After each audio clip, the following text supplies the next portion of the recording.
to the Iron Animal Show. Welcome to the live stream, everyone. Oh man, this is exciting. Man, what do you think of that intro? I freaking love it. That's some solid work, brother. I had one before that with the music, and they copyrighted me on it. So Justin come up with that without the copyright music. It's hard to find anything that in the YouTube that's that fits exactly what you want. It's crazy. See, my big thing with that too is like I'm a rockhead. Like I'm a metalhead through and through, and not a lot of people like metal anymore. Well, I mean, in our community they do, but right. It's like to find an adequate metal song that's like a creator collective song is just it's all trash. Yeah. You got to use what you got to use. Exactly. It's just really weird because it's like there's like a really good sound in there, but there's just like some weird instrument that's screwing the whole thing up in the background, going ting ting ting or something. It's like if you could just get rid of that, it'd be amazing, Yeah. And, I guess maybe we could reach out to Kerry Kirk, and since he's in the hobby, maybe he could make a nice little intro for us. That'd be cool. I don't know how do a little bit of Slayer intro. It's your birthday. Since it is your birthday. Yeah. That's right. Everybody, it is Irondogg's birthday today. Thank you. I do appreciate it. Give his Instagram page a bad time. Flood him up with some crazy. Oh, it ain't my Instagram. John got me on Facebook too, so. That's what I do. I do appreciate it all. We could group call everybody and see what's going on. I didn't know what the hell's going on. I'm all sitting there and I'm all scrolling through, and all of a sudden, bang! Somebody's face pops up and looked all live. I was like, "What? That's me." I tried to shut it off. I'm like, "What's happening?" I didn't know what was going on. It was crazy. I made a little group on Instagram, the Iron Animal Show. If you want to join, I'll add you to it. But it's just everybody talking, when they want to talk. But hell yeah. Justin up there hits the video call, and everybody apparently 11 o'clock at night, my phone just flipping out. I'm like, what the hell? Well, he called the whole group. None like calling like 40 people all at once. It's like, hey. He goes, I go, what are you doing? What happened? I'm like, you hit that goddamn video button, dude. I wasn't sure. I had to shut my whole damn phone off. I didn't know how to shut it off. I was all freaked out. What's going on? There's people looking at me. I'm like, what the hell? I'm trying to cover it up. Yeah, he calls I didn't know what was going on. Then he shuts his phone off. Like, well, yeah, I didn't know what was going on. I didn't know if I like entered something or if I like opened up something I shouldn't have been in or something. I didn't know what was going on. I was like, oh my God, I just wanted out. He was trying to open up one of them adult themed sites and hit the wrong button. I didn't know what the hell. I was sitting there eating dinner or something. I think it was like, and Hector's all, well, shit. The one time I answered my phone and then there's nobody there or something. He probably thought that was a fan only page. That goddamn Yeah, I didn't know. I was like, shit, I didn't know what it was. There's nothing wrong with OnlyFans, okay? It's a Creative Commons website. Yeah, there you go. Exactly. I didn't even know that I even hit it, but that's kind of a. You think they give you like a, you sure you want to do this kind of before you do it? Mm-hmm. Or, like one time thing, like you click it, it's like, you sure you want to call 40 people or something? It's like, oh yeah, I didn't want to do that. Say no. I mean, it'd be really easy to put that feature in there, not just bang, you call 40 people instantly. It's a good thing the group wasn't any bigger. So does our audio sound good tonight? It sounds like I don't hear none of that crackling. I'm loving it. You guys sound crystal clear over here. I don't hear anything weird tonight, nothing. So the other night we had some crackling going on. It's like I don't even know where it comes from. Just like it sounded like somebody was typing a letter, like on an old school typewriter. It was really whack. It was like it's like or Morse code or something. I don't know. It was weird. Cool. Martin's Morse is crystal clear. Welcome everybody. We didn't even announce everybody. There's tons of people in here. It's too many now. Welcome everyone. Everyone. Oh yeah, you got 14 in here already. TJ, Wisdom, Boston. Yeah, usually we'll say awesome names and stuff. We didn't even do that. Mr. J is usually on top of that, man. Like, he says hi to everyone. Freaking throws out that link. That man is on it as a moderator. That was a great decision on your part. Actually, hopefully he should have got his shirts today. I sent him 2 shirts today. I sent him an Iron Animal Show and a Stay Wild shirt. He never knew how to do that, dude. and then all of a sudden, yeah, he has well, questions, and he learned how to do it on his phone, and it's just like instant now, dude. That's like he's on it. Oh yeah. Well, it depends on what phone you are too. You can keep them all in your clipboard, so you could sit there and open up your clipboard and sit there and you just can't do them too fast. You just gotta. But yeah, you can load them up in the old clipboard and send them right out left and right. He's good at that, dude. And he does it for Andy too, I believe. Mm-hmm. On DA. No, Andy doesn't like any links. I don't think in his chat. Oh, really? He'll ask for certain links, like if somebody wants lives. to show you something, but he doesn't really like them like constantly going. But yeah, I just try to. The main one is put the guest link in there all the time. Make sure that one's dropped in there,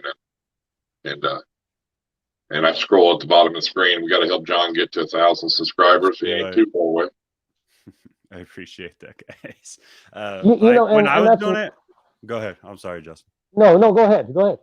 Like when I was doing it on my channel, ever since the beginning, like what really got me off is like, how you get those YouTube raids by these kids that want to be hackers or whatever the hell it is, and they come in as a group. And I got so tired of them attacking my early streams and like throwing the links to all of their channels over and over and over. Like, I don't remember what stream it was. I think I actually removed that one because I was so pissed off because I couldn't read anyone's questions. I couldn't do anything. There was no interaction besides with that raid group. And it was like, so I just turned all links off. But I think now it's a little bit easier, especially if you have a couple of moderators that are always in your chat. I don't mind the links as much. I don't like any links posted unless we want to see something like somebody says, hey, there's this crazy video, and then they want to link it. That's all fine. Right. But whoever's links are getting ran, they need to be in the chat. If somebody's not in the chat, their link don't get ran. You know what I mean? That's what it's for, is for us to go together. And two, if we were, it's not like a lot of the grow streams, they're all about grow, and there's so many different channels. We're all reptile related, or mostly, or interested in reptiles. So at least we're in our own niche and community, like some people are just everybody in YouTube, which, anybody in YouTube could come in and, join us, but we're all mostly become successful, unfortunately. Yeah, we're mostly reptile related. So yeah. That's why find a way to like broadband the entire thing and find people that have that slight interest in reptiles to be interested in your channel to be successful here. Sure. Well, we've got this show on 6 or 7 podcast streams right now, so that's freaking awesome.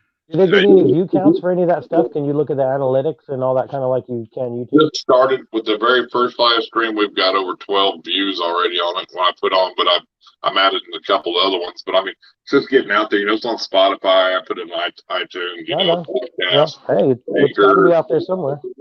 Pocket Cast. I mean, as more come along, they add to. They take your podcast. Which, I mean, it's just testing the water. So, I mean, it ain't no different. You cleaning rats and listening to something if you want to do something, I mean. Yeah. I got to plug this in real quick. Yeah, for sure. But that's what I like, too, that you have to be a moderator to drop a link in the chat. Right. Now, I don't if you're not blue, you can't drop your link. It won't let you. Yeah. And I don't even really watch people coming in the chat because I got Heather here, so I don't have to worry about it, to be honest with you. You got old elf ears, huh? Yeah. She's pretty good at it. Hey, there was that one I had.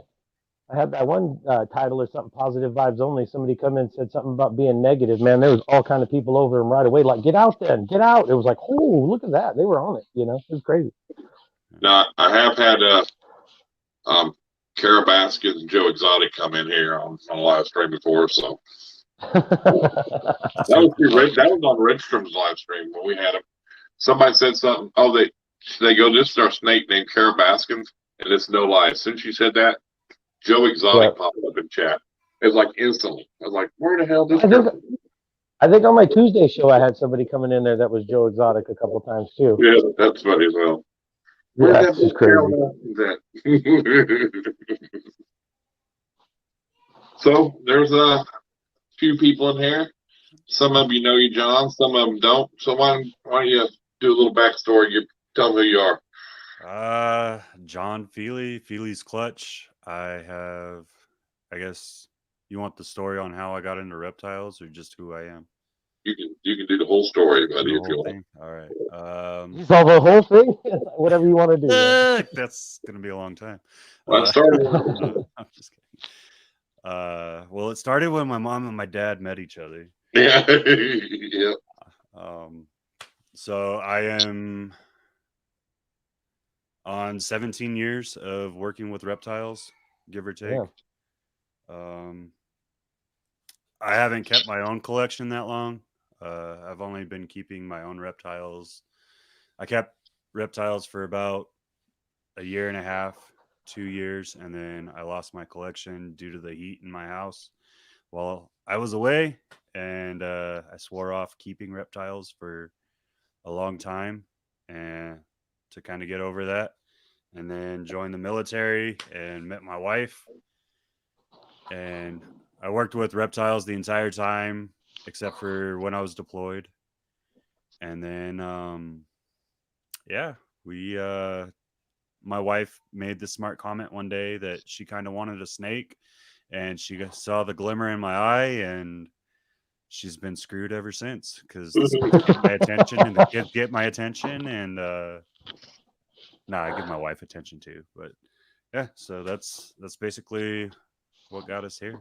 Was start out at like 14 years old, working at a pet shop with one of my best friends.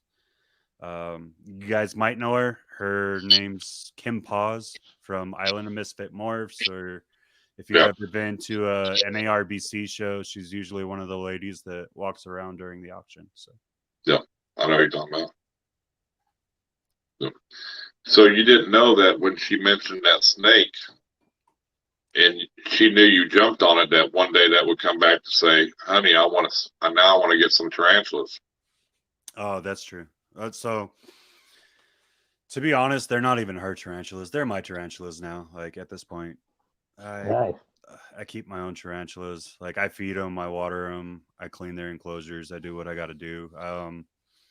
We have 2 terrestrial and 2 arboreal species, so I have the best of both worlds right from the start. Getting to learn a lot. Like you look back like 3 months ago, you couldn't even get me to hold one. Right. Marita from Deadly Tarantula Girl saw, well, what was it? Not this past Arlington, but the one before that in last February. I saw her, and we've talked a couple of times, and I've always helped her out when she was doing live streams when I understood how to do it. Up until recently, I didn't know how to do it when they took away that little feature that they had on YouTube for a long time. Right. But I was really good at it when I don't even remember what it was. Like, there's so many different freaking streaming companies now that I couldn't tell you what it was. But anyways, Google Hangouts. Yeah, Google Hangouts. That's right. Google Hangouts. We were using Hangouts all the time, and there's always audio problems or video problem or something, and she'd call me up, and so we became really close friends. And she's like, "Look, you got to get over your fears of tarantulas or spiders in general. I don't like spiders. Like the bigger ones are worse for me. Luckily, like I'll grab a freaking black widow and move it without thinking about it, or a recluse or whatever. But it's just something about tarantulas that, or anything like that, it just freaked me out. And she made me hold my first one, and then they came and visited, and ended up leaving 3 slings on the desk in my snake room. And I called them up and I was like, "Hey, you forgot some." They're like, "No, they're yours. Here you go. Merry Christmas. Figure it out, you know?" And it's like, well, I guess I'm a spider keeper now. And so we went from there, and then my wife really enjoyed it. We ended up losing 2 slings like within the first month and a half.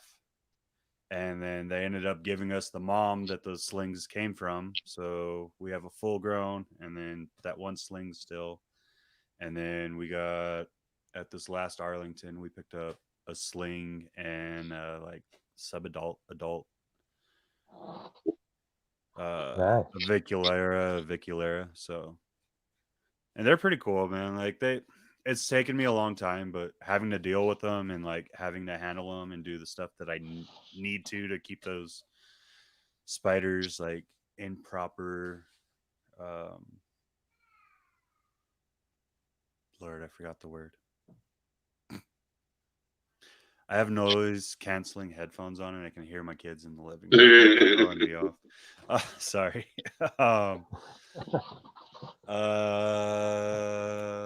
Environment. Husbandry. That's That's the word. Come on, you know this. I was kind of thinking that, but then I wasn't sure. I was like,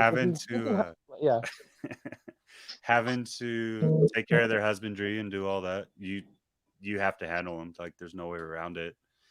When you're cleaning out their substrate, or you're picking up carcasses that are left over from the slings, because they'll never eat the whole thing. Like the crickets or the mealworms or whatever you throw them when they're slings is just way too big. So you got legs everywhere and stuff. Yeah, it's fun. And I've noticed that too. I think really, well, as far as me, is the last 2 years I see a lot of snake people getting into the teas, and where before you wouldn't. It seemed like it just kind of grew all at one time. You've seen a whole bunch of people getting into it. I think a lot of it's the availability from the internet. People getting out there, and it's so much easier now just to order one kind of thing. It's so much cheaper too. I mean, like you think about it, probably the most expensive tarantula that I've looked at is maybe $125, and you think all you gotta feed it is a cricket once a week, or like 2 or 3 mealworms throughout a week.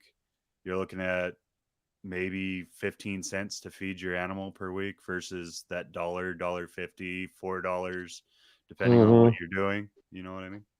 For sure, yeah. Right. Yeah, they're pretty low maintenance as far as it goes. Yeah, and if you're brave enough to breed them, which I don't think I'll ever get to that point, but if I don't think I could. Yeah, I wouldn't want to deal with all the little tiny slings, man. Well, you're looking at like 2,000, so many of them, right? Like, yeah. The initial lay on a tarantula is damn near 2,000 eggs, but they're so small that they can't break out of the webbing, right? So they cannibalize each other until they get big enough to break through, and you still end up with like 800 to 1,000 slings. So and you got to put them all in individual cups, and it's just crazy. I don't think I could ever breed them. There's no way. I got a couple, but yeah. It took, I think, the last egg sac that I saw Marita and JD separate, it took them either 2 or 3 days to separate all of those slings. It's insane. Wow. Yeah, it's so tedious. And then depending on what spider you're working with too, you got to kind of worry about which ones are getting where, and what the hell, Right. That's crazy stuff. Mason, I do not. So I have the Guyana pink toe, which is avicularia. I have 2. What the hell are they called? I'm not very good with scientific names yet. Yeah, the Arizona blondes. So it's something Chalcotes. I forget how to say it though. I think that scares a lot of people from getting into spiders. Is a lot of the scientific names are so I can't pronounce half the shit I got. It's like, what the hell? I couldn't tell you. And like with all the stuff that I'm into, there's so many freaking scientific names that I would have to remember. Unless I wrote it down and had a list in front of my freaking camera, I couldn't tell you what it was. Yeah. Yeah, exactly. I mean, that's fine. You can have 100 ball pythons, different morphs, but it's all just one species, so it's simple to remember. Well, yeah. The spiders are python guy. Yeah. Yeah, if that's all you want to be into, I mean, if you don't want to, it's cool. I mean, that's like going to. But all the spider deals, that's intimidating with all them scientific names, and they're huge, Just I mean, just to have ball pythons and nothing else, that's just like going to work at a manufacturing place and doing the same job over and over every day for the rest of your life. You know, you got to have more ball pythons. You know, you got to have more, and you do. You know, you can. So, I feel if you only have like ball pythons, you're only in it for the business side of it. You're not in it for the reptile love of it. Yes, because most people I know, they have multiple species, whether it be hognose or flugrits or, you know, boas or retics or berms or whatever it may be, you know, or even, you know, monitors or bearded dragons, geckos. I mean, it seems like nobody just has one species of, you know, of just ball pythons, you know. I mean, I think that's their main species they may have, but I believe that they have multiple reptiles in their collection nowadays, you know what I mean? Well, yeah, like I said, if you only have one, you're just in it for the business, I think. Yeah. I mean, because if you're an animal person, you're an animal person. To only have one, it's like, what the hell? Right. It's like only eating one kind of chips the rest of your life. What fun is that? I mean, I love chips. I want all kinds. So we're getting 7 right behind me right now. So how's your breeding season going? So it is so hot. Well, you're gonna laugh at this because it is literally so hot here that I'm not getting signs except for the stuff that I have been breeding since February. My breeding season didn't start till February of this year for 2020. It was in the 90s still in December. Whew. So I did not get a cool down at all. I think it was like 80, 89 to 94 today.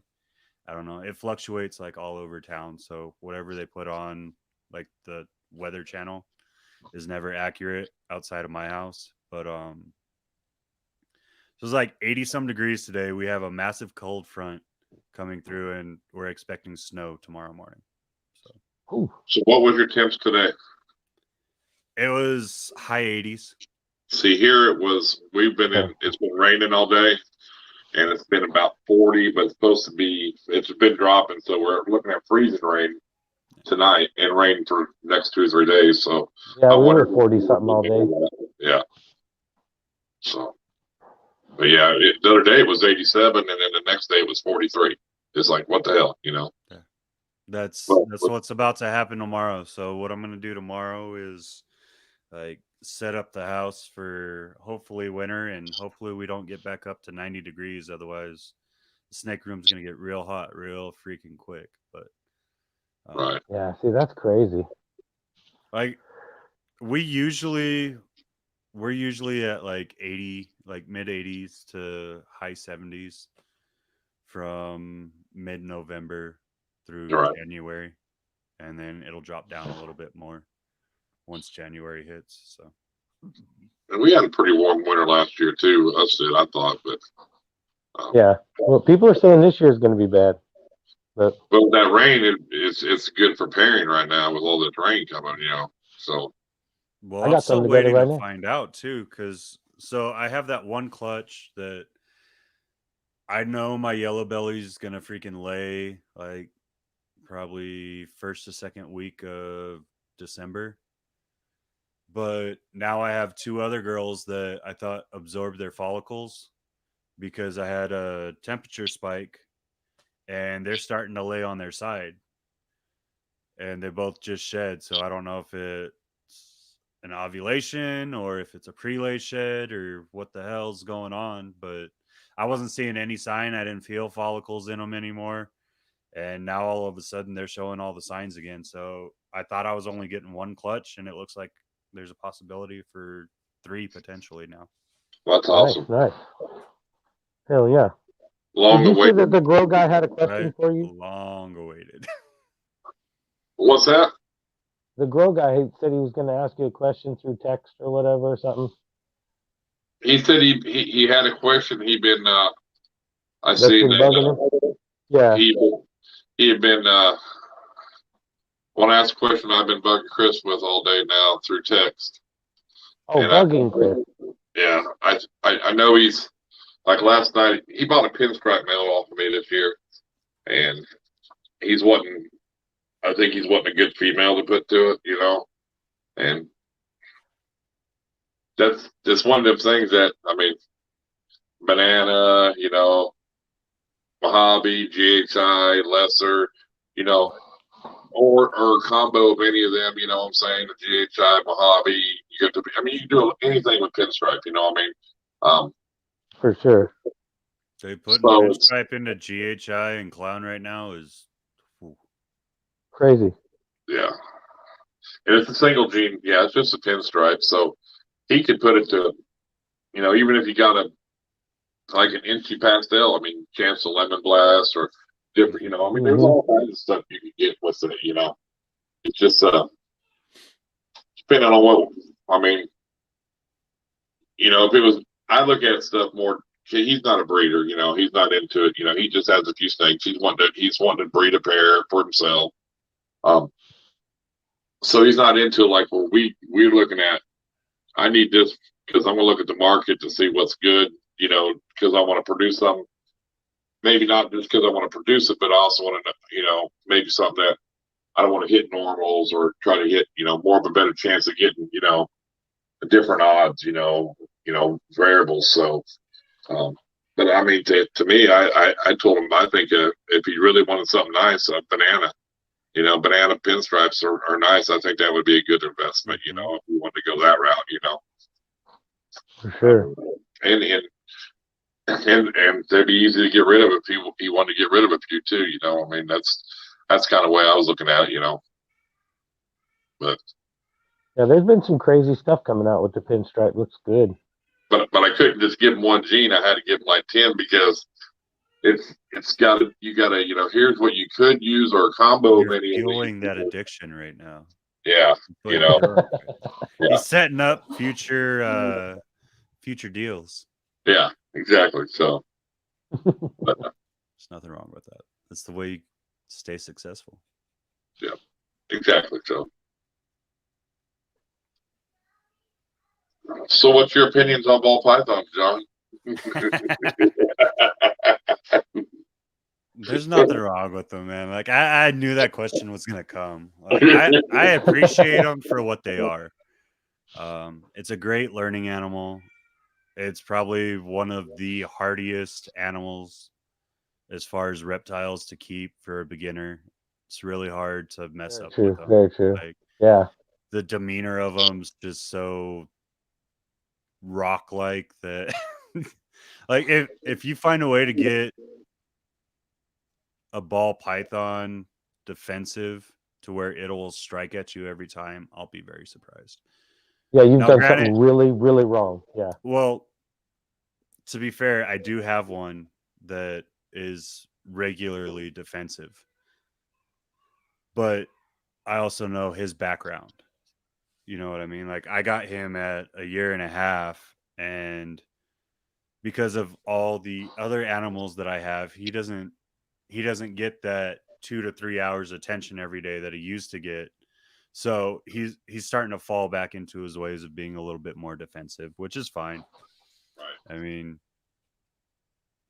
is what it is. But he came from a very neglected background where he was fighting rats because they were throwing live rats in and just closing it, not watching, crap like that. And this guy's allegedly a breeder, but I pulled him out of the pet store and yelled at the guy for it. Like I paid full price for him. I did everything that I had to, but I just didn't like the way he was being cared for. So I got him out of that environment.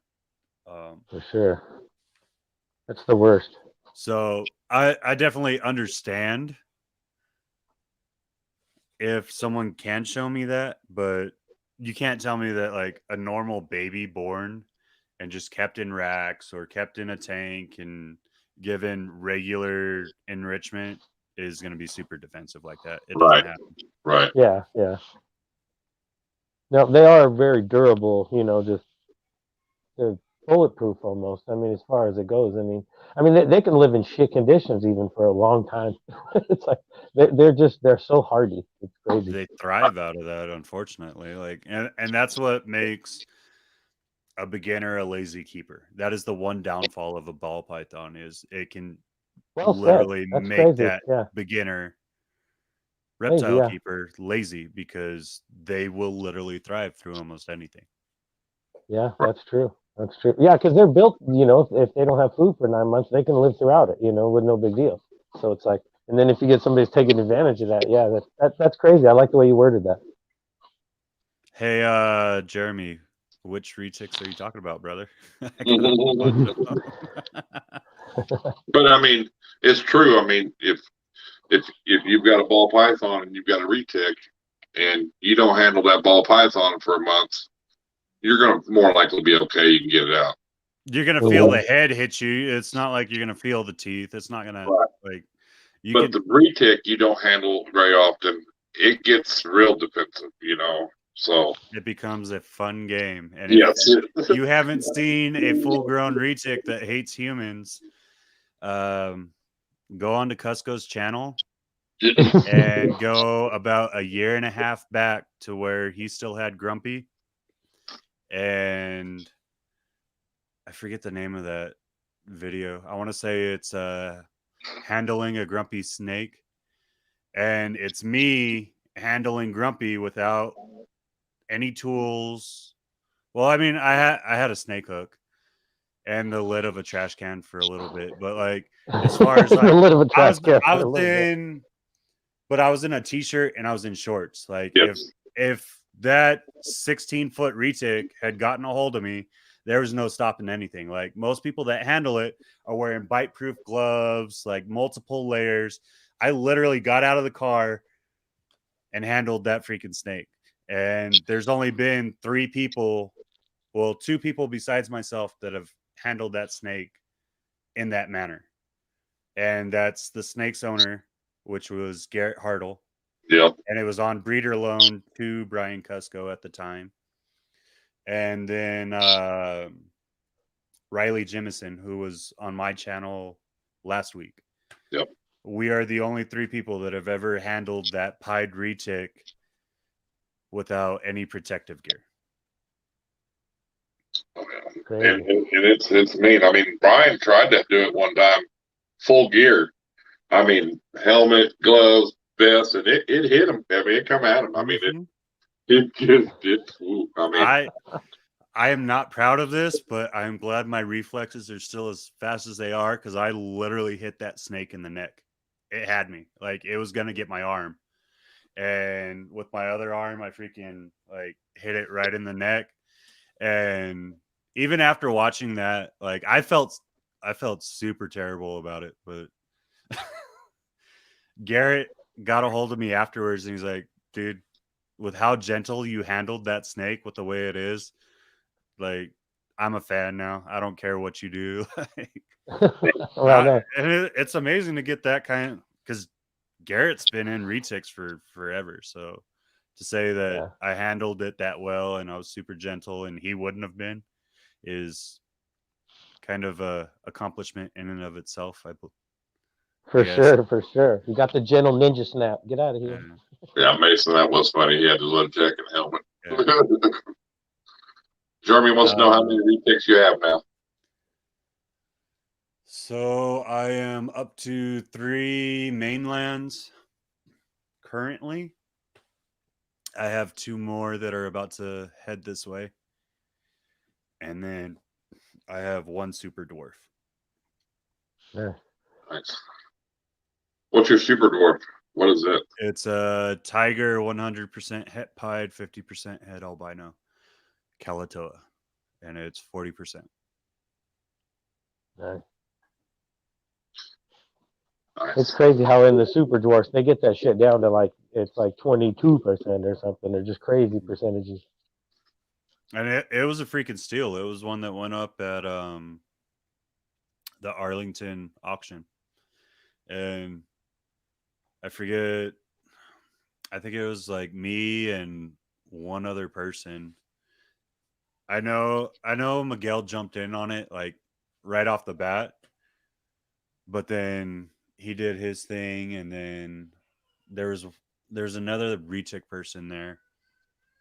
And I don't really consider myself a retic person, but my love and fascination for them grows more and more every time I work with them. So I guess you could say I'm becoming a retic person.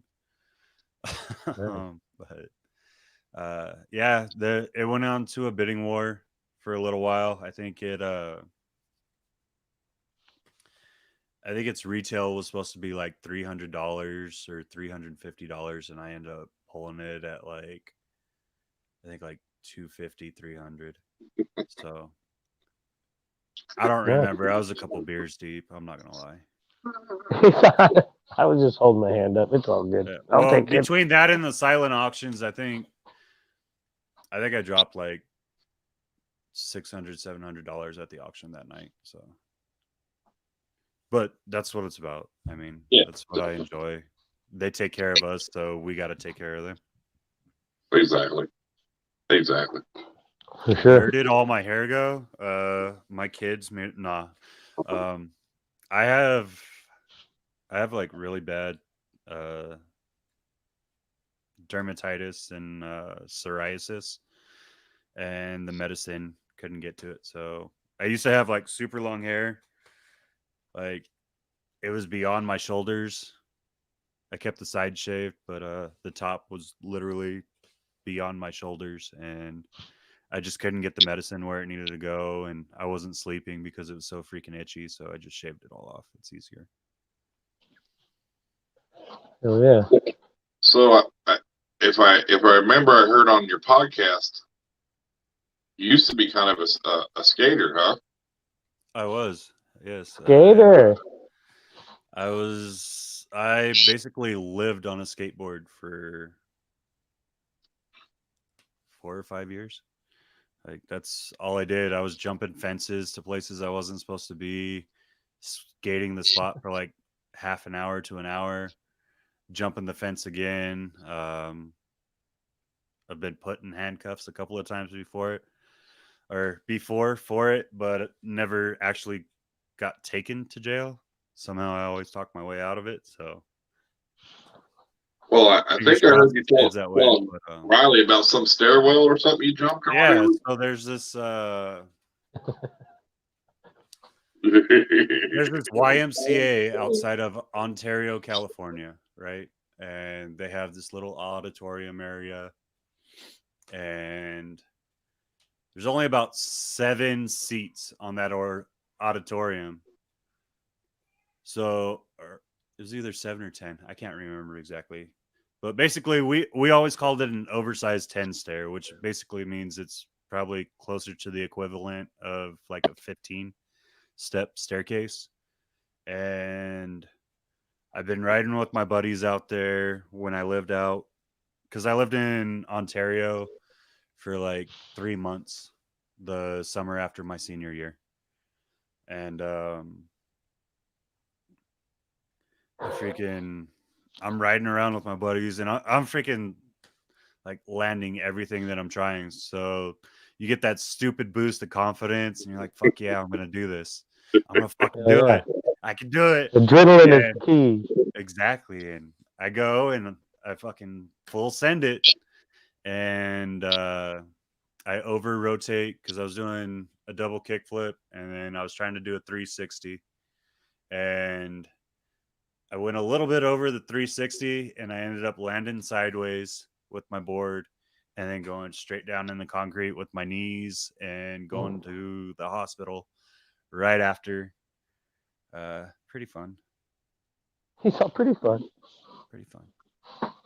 And then, so after that, I skate. I mean, I continued to skate. I didn't do big tricks anymore. I still skate. Like I still get on a board and I'll cruise down the street or whatever, but I don't even like ollie or anything anymore. I'm getting too old. I've broken too many things. My joints are too bad that I just don't have the cushion required to freaking do that anymore.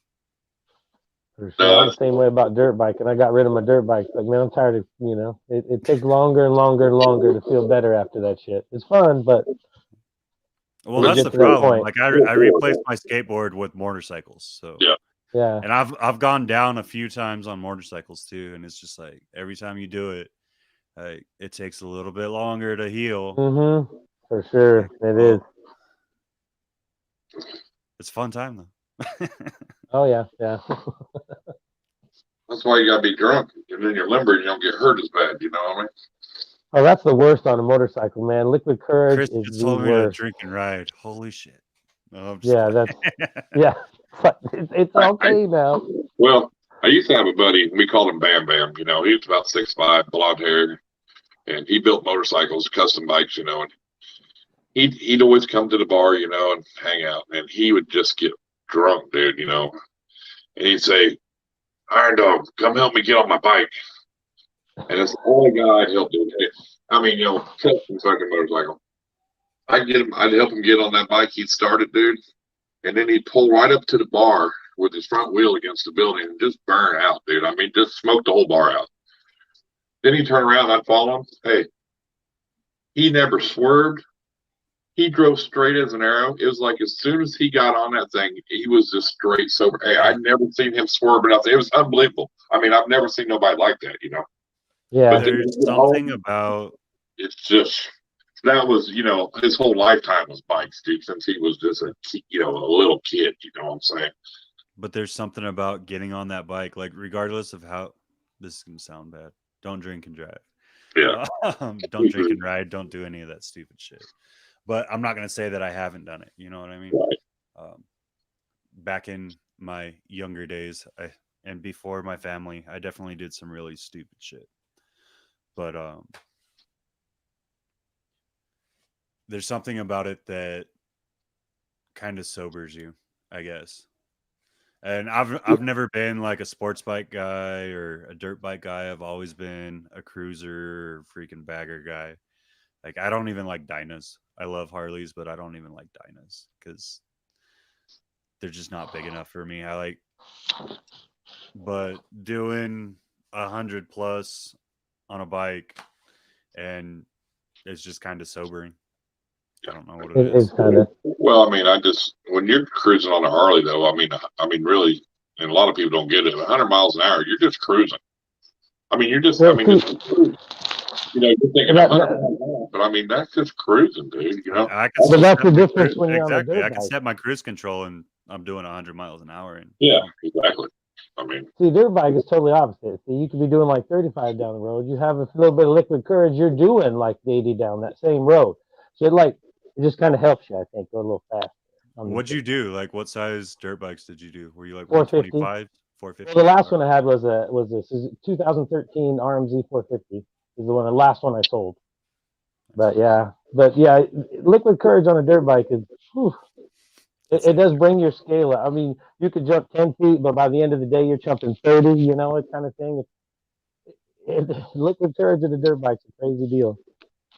Oh yeah, usually I'm not saying do it, but if you're nervous, it helps. I got on my buddy. He had a Husqvarna 250 that was all stroked out, you know, racing. And well, he said, "Let me ride that thing." You know, of course, I'd had about 8 beers in me, you know. Well, you know, I cruise around and I kind of crack it, and I could just feel this thing standing up. I mean, and I just kind of let go of it, you know, because I knew all these guys over here watching me going, "Oh, check me out, my dear." I just drove right back and said, "We'll try this another day," because I knew what was going to happen. You know what I mean? It's fun though. I mean, that bike would do 140, dude. That was a 250. It'd do 140 easy. Yeah, dirt bikes are a rush. Very fast, dude. You know. Yeah, mountains seem smaller when you had a little liquid courage. It's like, that hill don't look so big. I could take it. Yeah, I mean, my Banshee, I got on and out of the bar a few times, but I mean, yeah, don't do that, kids. This is back. Listen from previous experience. It's not fun. That's no shit. Well, I wrecked the dirt bike on the street. There's nothing like the torque of a 2-stroke on pavement. But don't ever try it. But it is amazing. It's like, oh my God, I wrecked. But we used to hit the 2-stroke on the pavement, man. You don't even have to crack it. It just comes right up. It's just like, because it's meant to spin, you know. You put it on the pavement, those things are just violent. Yeah, but don't do that. I'm not saying don't do that. Don't do that. Don't try it. Them 4-strokes can't sound near as good as them 2-strokes do, though. Something about them 2-strokes, they sound just. That is the truth. That is the truth. there's nothing quite like the crack of a two-stroke, you know, especially when it's fresh. Like, So let's see. drinking a beer and eating ghost pepper chips. No, I ain't. Oh, Jesus, ghost pepper chips. He sent me a picture. He's got them damn chips that are covered in shit. You know that's just gonna give you like, you know, just acid reflux for a month. So what all species of reptiles do you have, John? Oh Lord. If we're talking about, I thought we were just talking snakes. Well, I mean, yeah, If that we're you talking have. about all reptiles. I mean, what you have. He's like, damn, I thought we were just talking snakes. Okay. I have a beardy. We have crested geckos.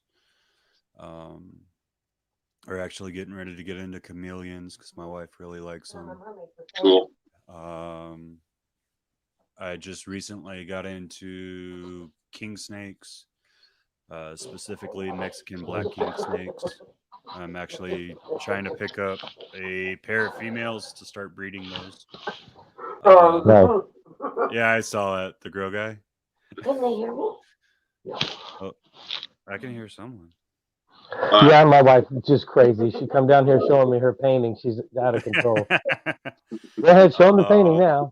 She's working on some mermaid thing or whatever. Nice. It's for my Nice. Hell yeah.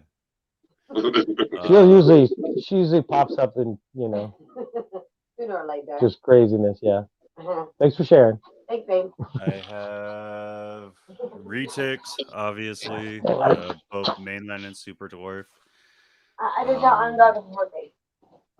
Ball pythons, BCC, boa constrictors, corn snake, carpet python. Nice. I think that's it. So you've actually got a BCC boa then, huh? I do have a BCC and I have BCI. Cool. The BCC's just a baby. I'm basically just boarding it, unless the person like with the corn. The reason I have a corn snake, and I've had a corn snake for the last 3 years, is because I was boarding it for someone, and then they just never came back and got it. So it's mine now. Hell yeah. Right. So I'm kind of hoping the BCC ends up the same way, because true red tails are not easy to come by or cheap to come by. So Yeah. And that's the true, and you're right, that's a true red tail, you know. I mean, everybody calls it BCI red tail, but the BCC is really the true red tail. Right. And you can tell a difference, I'm sure, with the saddles on the back. Yeah. It's like, I don't even know how to explain it. It looks almost like a lot of that red woodwork that Redstrom does, man. Yeah. Like, the red in their tail is so pure. It's amazing.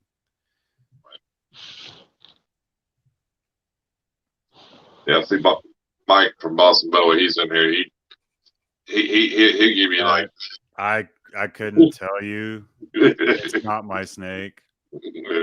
I'm not that acquainted with it.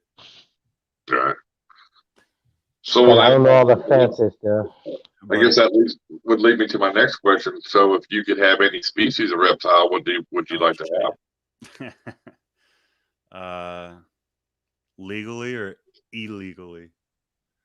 Do one of each. Are we doing fantasy like what I did in freaking Riley?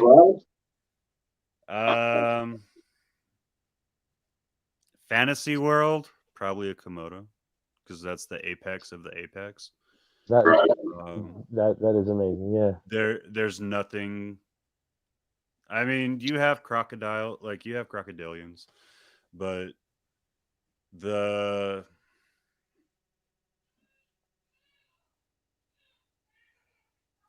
how do I put this? The intelligence and the patience and just everything about a Komodo. Like, Komodo will literally bite its prey and just stalk it for a freaking week, waiting for it to painfully die. For it. Yep. Like, rot and die. What kind of animal freaking thinks? Like, what kind of apex predator literally has that patience. No apex predator has to have that patience. You know what I mean? Like they just wait for something to go by and boom. Yeah. Okay, I'm gonna eat now. Yeah. This thing literally waits till something gets close enough for it to bite, and then continues to stalk it for a week. Like there's nothing. I don't know. Like I'm getting goosebumps just thinking about it.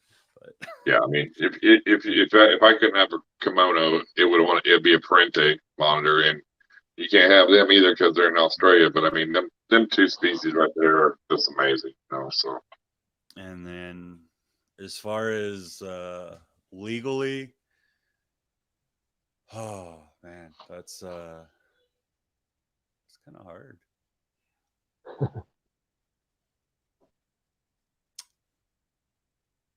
It would probably be between a blackhead or an eastern indigo. Nice. I love blackheads. Well, I mean, to be fair, so I'm speaking strictly non-venomous just because I focus more on pythons. But if we're looking at venomous too, hands down, it would be Aatrox. Western Diamondback all day, every day. I would have a whole freaking room full of them. Do you like the Western better than the Eastern? Well, I mean, that's what I grew up with. They're not quite as big, but the attitude's 10 times worse. Like you have to stay on your game with Aatrox. There's no like they're like the I wouldn't even say ADHD. I would say like the bipolar fucking child that 1 second they're perfectly fine and the next they want your life. You know what I mean? So but that's just me. That's what I grew up with. That's what was outside. When I went outside, and I spent the majority of my time as a kid outside. So, oh yeah, I mean, we got rattlesnakes, copperheads, all that. You know, I mean, that's pretty norm. You know, and the westerns are their attitude, but them easterns are so big, dude. You know. Oh yeah. I got plenty of big snakes. I got big snakes for days. Right. And, so, like, and the reason I think part of the reason I like big snakes is, at least in pythons, is just because it adds a different level. You know what I mean? Like handling an animal that's gonna probably outweigh you.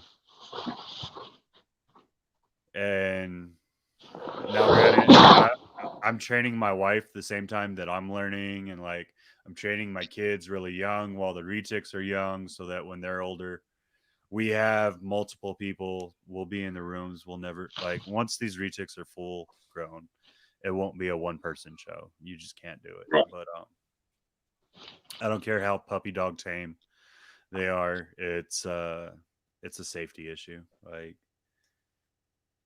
just one small feeding response hit or something like that can cause serious damage. But the thrill or the possibility of danger, not that I'm like trying to end my life or anything, makes them that much better to me. You know what I mean? Like, well, yeah. The more dangerous it is, like obviously looking at the past questions, the more danger my life is in, the more I enjoy that. They're all like, well, why do you want this spider? It's like, well, why not have one that'll, could put you in the ER? Having one that's not going to do anything to you ain't no fun.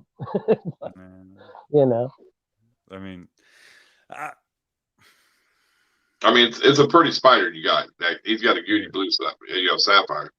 But yeah, it'll put you in the hospital. You know, I mean, if it gets you, It could, yeah. Depends how much pain you can take, and for how long. I got a pretty high tolerance, but still, I don't want to find out what any of my tarantula bites are like. Yeah. And that's the thing. Even the ones that aren't big, their fangs are huge.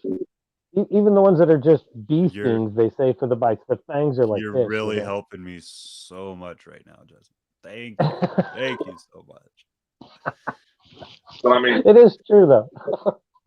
I guess if you want to look at like thrill or something or feeding, and I know you've seen it. You might have seen it first in person. Justin from Family Jewels had this retic, And he told you, he had it in the video. He goes, as soon as I open this thing, it's going to come out 8 foot at me. I mean, it lunged 8 foot. And then it was fine. But he goes, I love that. You know, that's why I love them so much is that, you know, it's just the reaction to them, you know. But he knew what they was going to do, you know. But I mean, doesn't that like go across any wild animal? You always get that rush to where it is a wild animal. I mean, regardless of how small and how big, they're still, you know, wild animals. Anything could happen, you know. Yeah, but I mean, I think as you keep them in captivity, it's a little different than if you go get them straight from the wild. Because, you know, but it's I still grew rush. up, you know, of course, in the 80s, you had a retic. It was straight from the freaking wild, and it was mean. Oh, yeah. Like freaking mean. Oh, yeah, any iguana or anything you got back then, most of them are all wild caught anything. Oh, yeah, shit, piss. Everything was crazy. You didn't give it nothing, you know. I mean, you could still have like a 6th, 7th generation CBB iguana, and they're still ornery as fuck. Yeah, they just don't give a shit. Yeah, you're right. And especially the males. Like the males are nothing but fucking testosterone filled animal that gives a crap about nothing but eating and doing what he has to do to reproduce, and that's why they're freaking taking over where they live.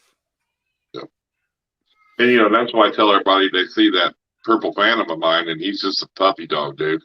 But I said, wait till he's just a little bit greater and he's ready to breed. His attitude is going to change. Yep.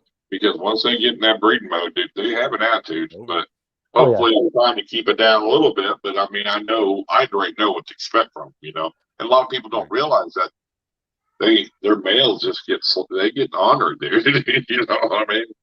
Mm-hmm. But depending on what you're doing, the females will get pissed off too. Yeah, but I mean, well, that's when you're pulling the eggs from.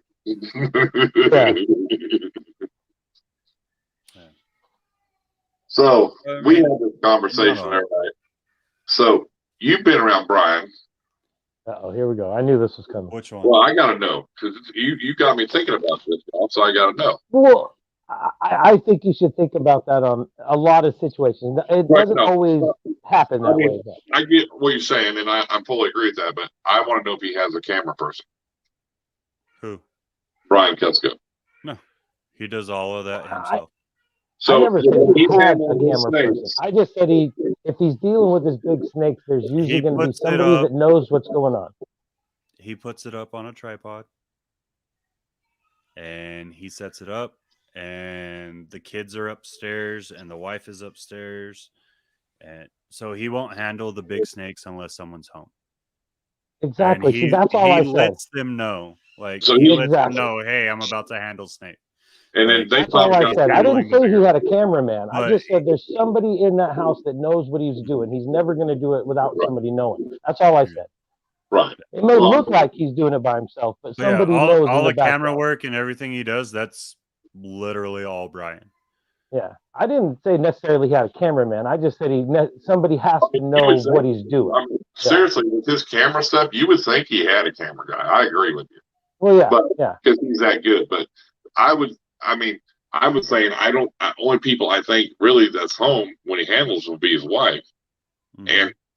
But even that's helpful. Probably got video down in the room. I would suggest they probably got some kind of video stream so she could keep an eye on. They have so he has like the security cameras in his room.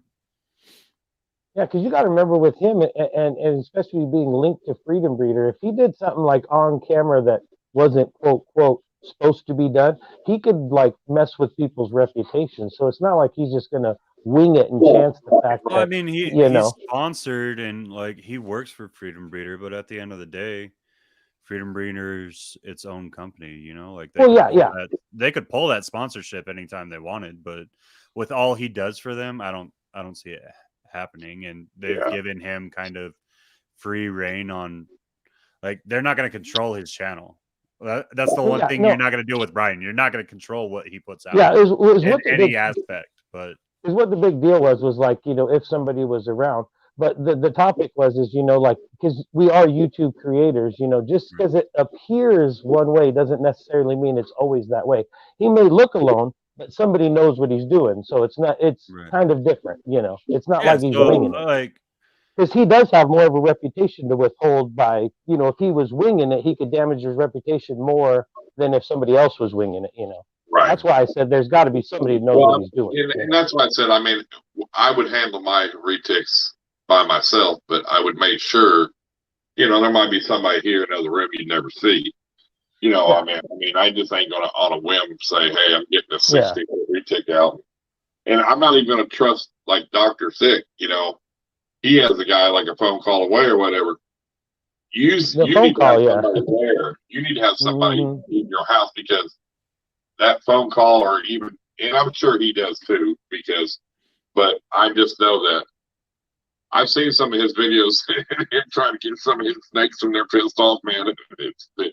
He's got lids and everything else, you know. It's funny, but I mean, and he's a big dude, you know. He ain't no small guy, so. But that don't matter. Some big snakes, that's quite the dodge and shit, you know. That's like OJ. He's a big dude. That guy's got the best dodge, I think, than anybody. Oh, when you're doing it for 20 plus years, I mean, and it's so just crazy muscle too, memory at that point. Like he sees it and he knows right before they're gonna strike. So he knows he's good. He's like, you know, that's a lot of how far they can strike. I've been there too. I've watched him literally pull a clutch. I've actually cut eggs. Reptiles, welcome. Oh yeah, it's freaking that is a very, very well oiled machine that he has going there, and that's the best way of saying it. Like he seems that way too, because he literally has the crowd like right there, and then once he starts pulling the eggs, he has a line of tape, and he's like, "I need everyone behind here, just while I'm pulling eggs." You know what I mean? Yeah.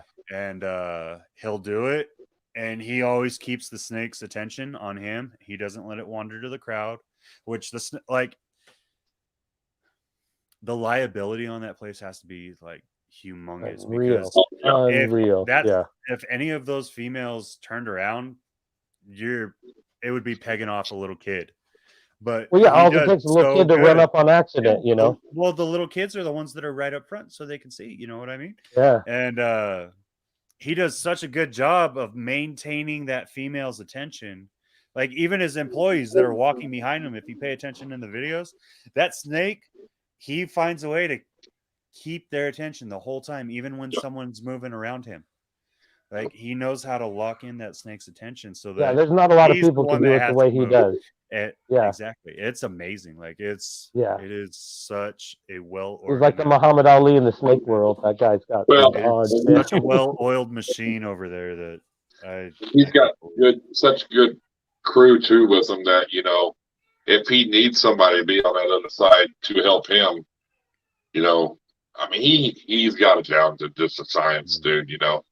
I mean, and you think people are thinking, he built that from nothing, though. I mean, but I mean, you watch his channel, you watch him build it. You know, you could go in there and you could grab that snake and you could wrestle with it, but at the end of the day, all you can do is stress that snake out, give it a bad experience, take a chance of crushing eggs.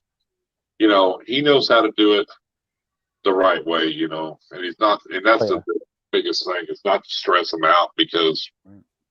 I mean, and that dude, like Jay, if you actually take the time to speak with him and like take the time to get to know him, I've stood outside of his shop with him for an extra hour and a half after he closed down the shop just so we could talk. Like the guy has nothing but information to pour out, and he loves to do it. And he doesn't care who you are.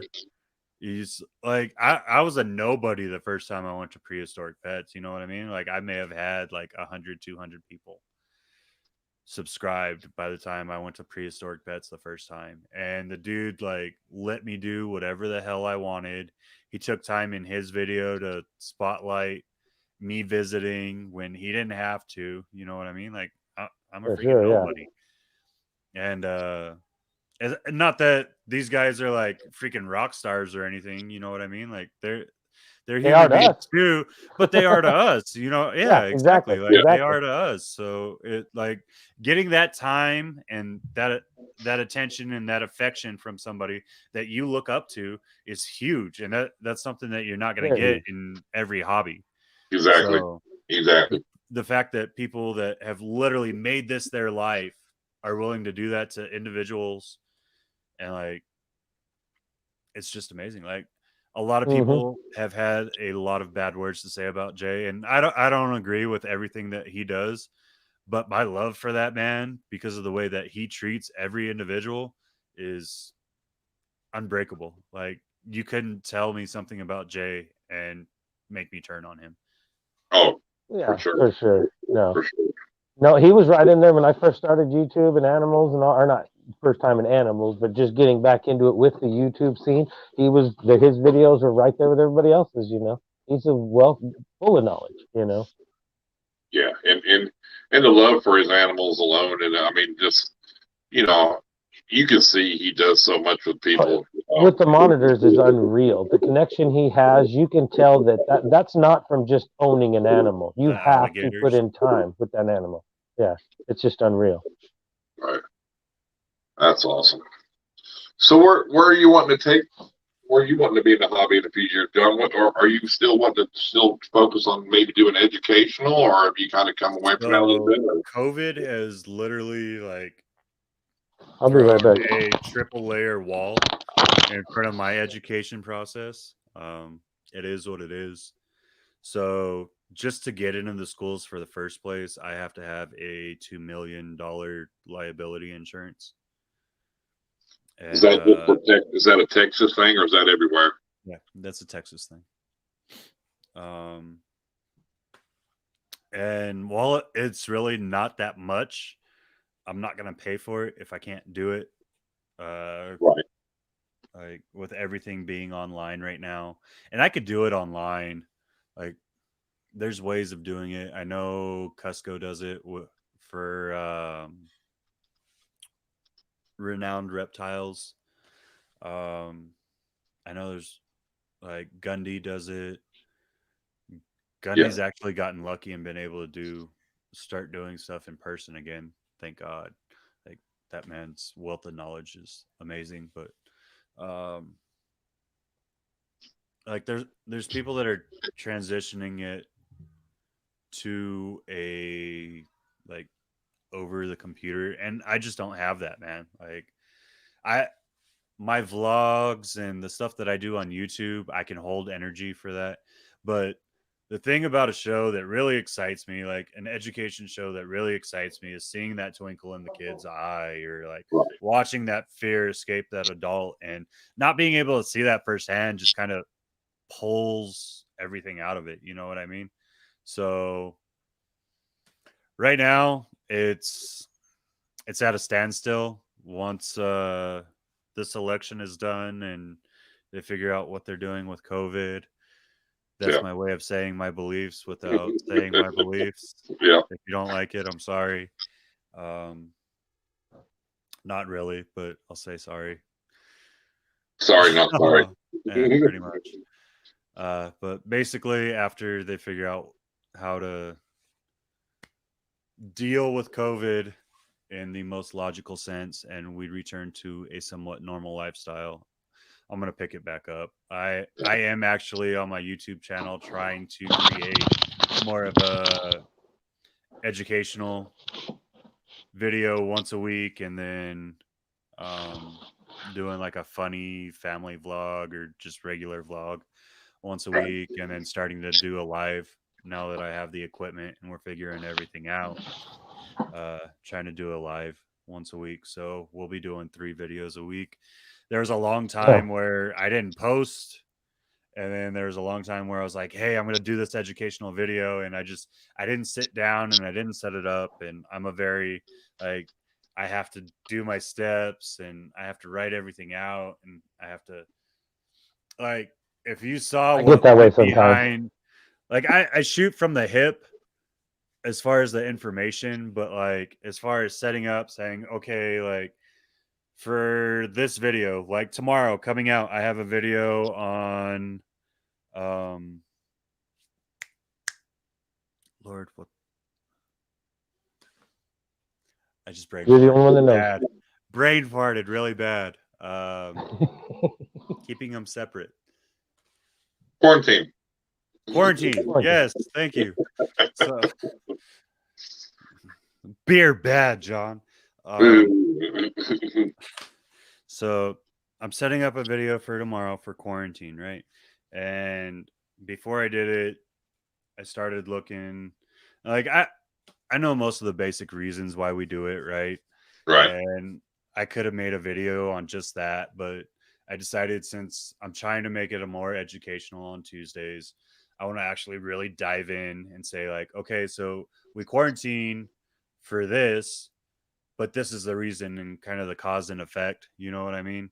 And I'm trying to make a more educational video. That's the at key. least You once got a to be week. different. You know what I mean? Like, Yeah. because we'll say, hey, you need to quarantine so that you don't get like mites or respiratory infections or nidovirus or something like that to your entire collection. You know what I mean? But Right. we don't ever say, okay, well, this is the effect that it has on that snake. And we also don't Exactly. say, well, this is where it was based out of. This is where it freaking came from. And people might not want to know all that information. It might be simpler on YouTube to do that less or like that more entertaining and less information. Well, yeah, but that's what YouTube is for. Is style, for the but information. it's for everything. I mean, it's supposed to be about the information. You know. Right. Right. It's not always the popularity, which that does win the vote, but you know. Hey, as long as my animals, like now that I'm breeding, as long as my animals get to a point eventually where they pay for themselves, that's all I care about. And that's all YouTube ever was gonna be for me anyways. Like I don't expect to be like a gold plaque or silver plaque, but I want to have it to a level where my collection's taken care of and I have a little bit of room to grow or room to like create better enclosures and give them that better was the biggest thing, enrichment and like I've talked to people about that before too, because you know they're like with the YouTube channel, but you don't make that much. Well, you don't in the beginning, but if in the beginning, if that little bit pays for like your internet bill or your food for your rodents, that helps a bunch. You know, it does. And Yes. the more you make and the little bit you can add on to it, you know, it eventually it will pay for itself. And people don't look at it that way. A lot of people don't. You know, it's good to hear that. You know, that is kind of the way you want to take it. Oh, that's all I really care about, man. Like I have a buddy right now that he splits my rat bill because I only feed frozen thawed. I did rats for a long time, and then I became a truck driver, and I made Mama do it while she was pregnant, and it just became overwhelming and too much for all of For us. sure, yeah. And I was like, look, I'll never make you do this again. Like it was unfair of me to ask it. All right. I will like I'm gonna eat that cost up front until I start producing and start selling, you know what I mean? But I had a buddy that was like, well, I have some projects that I'd like your help with. So like I help him physically and then he helps me with half of my rat bill every month. And that's what sweet. Hell keeps yeah. my animals fed. You know what I mean? Like that kind of shit helps. People don't realize that, you know, just that little bit of something. Because I mean, that'll kill, you know, any breeder in a minute is the rodents. You know, if you don't have rodents, you're screwed. You know, it's like. So yeah, getting your channel to just pay for like rodents and shit like that's an awesome goal. You know, a lot of people just think, oh no, it'll never do that, and it's like, well, it never will if you don't try. You got to get it well, there. it's You know, not you even have that. to Like put in the work. so everyone looks at YouTube and they're like, "Oh, I'm going to get paid from YouTube," and they're thinking about AdSense, right? And AdSense is never going to bring you like AdSense will bring you some money. Don't get me wrong, it will. Like once you grow big enough, but regular AdSense is not where the money is. It's in your affiliate marketing. So, shameless plug: go get your Reptichip, Feely chipping, 10% off for 2 breeder blocks. There you go. There's your affiliate marketing. Right. So affiliate marketing, sponsorships, things like that. Like that's where all your money from YouTube comes from. Like in the first place, like me and my wife are both disabled veterans. We both bring in a disability check every month. Our bills are paid from that. We don't have to work. We don't have to do anything. We literally could stay at home and watch our kids grow up. But if we want to do more, if we want to travel, if we want to do the things that we enjoy, we have to find other means. You know what I mean? So, For sure. like, Venom, welcome. so now we're looking at, well, she's starting an Etsy shop. Like she's starting to make keychains, and I'm trying to figure out a way to like I'm starting to collect my sheds, and we're going to find a way to put sheds around these keychains and like epoxy it in and do all this stuff so that we can start selling those at shows and start getting booths. And that way I actually have a place to interview, because I fucking hate walking around shows and like trying to have a vendor interview in their booth while they're trying to work. I feel like an asshole for it. You know what I mean? Like, Right. hey, can I have 10 seconds or 10 minutes of your time? And you're watching all these people and your focus is on selling your animals because that's what you're fucking there for. Exactly, yeah. And it's unfair for me to ask that as a YouTuber, but at the same time, if I'm not putting content out like I didn't do for this last Arlington, because I filmed a bunch of B-roll, but me and Mama looked at each other and we're like, fuck it, let's just enjoy ourselves. We're only here for one day. Right. You know what I mean? But I set up stuff for the podcast. I set up stuff for my channel. And that was the important thing. But I was like, I'm not going to waste your guys' time. Like, you're here to sell your animals, sell your animals. But if I have a booth, when they're going to get their food, be like, hey, grab your food, grab it, like an animal or two from your booth that you want to show off, and let's fucking sit down and talk real quick. You know what I mean? Or, you know, I think a lot of people get to like the VIP passes, like Tinley or whatever. You can get in there the day before when they're setting up, or an hour before, and you can get more of that one-on-one time, you know, because also, as you know, you hate to call a breeder away while he's busy, because sad to say, there's people at their shows that they're thieves, you know. They're well, you know, it's not just that. It's like, so that person, like, if they know that brand, they're looking for that person. They want to talk to the actual breeder, not the helpers. Right. Like you could do those gimmicks all day. Like you can have that pretty girl to draw the people in, but at the end of the day, you need the actual breeder there. Yeah. And so if I'm pulling you away while you have someone looking at that $2,000 snake and you don't sell it, then you're gonna look back at me later on and be like, "You were the fucking reason I lost out on $2,000." Yeah, I should have never talked That to was your my ass. fucking show. Yeah. You know what I mean? Exactly. Like, yeah. 100%. So it's back and forth. And like I worked Deadly Tarantula Girls booth and this last Arlington for a little bit, and there's just certain questions I couldn't answer about spiders and scorpions and stuff that her customers were asking. And I was like, well, I'm kind of just covering down, give them 15 minutes, but you got 100 fucking booths. They're going to continue walking. That's what a convention is. You know what I mean? You don't want to stop at just one booth. Right. Yeah, right. Everything's on that moment. Everything's in the moment. If you can't deliver at that moment exactly what they want and give them the words that they want, yeah, the next table's waiting. Gone. Exactly. Come over here. Come over here. Like, why couldn't you ask me the question about this one? I knew all about this one. Yeah. If they had asked me about any of the snakes, it was fucking game on.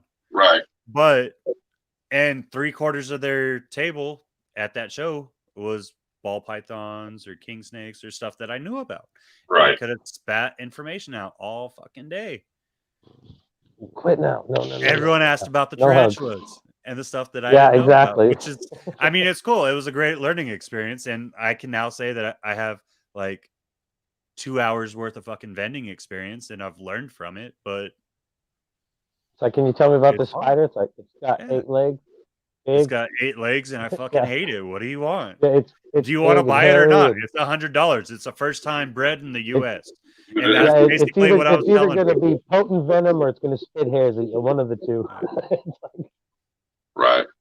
And but you know, I mean, I guess too, if I was at the show and you know, I wanted to buy a tarantula, I mean, where would I go? You know what I'm saying?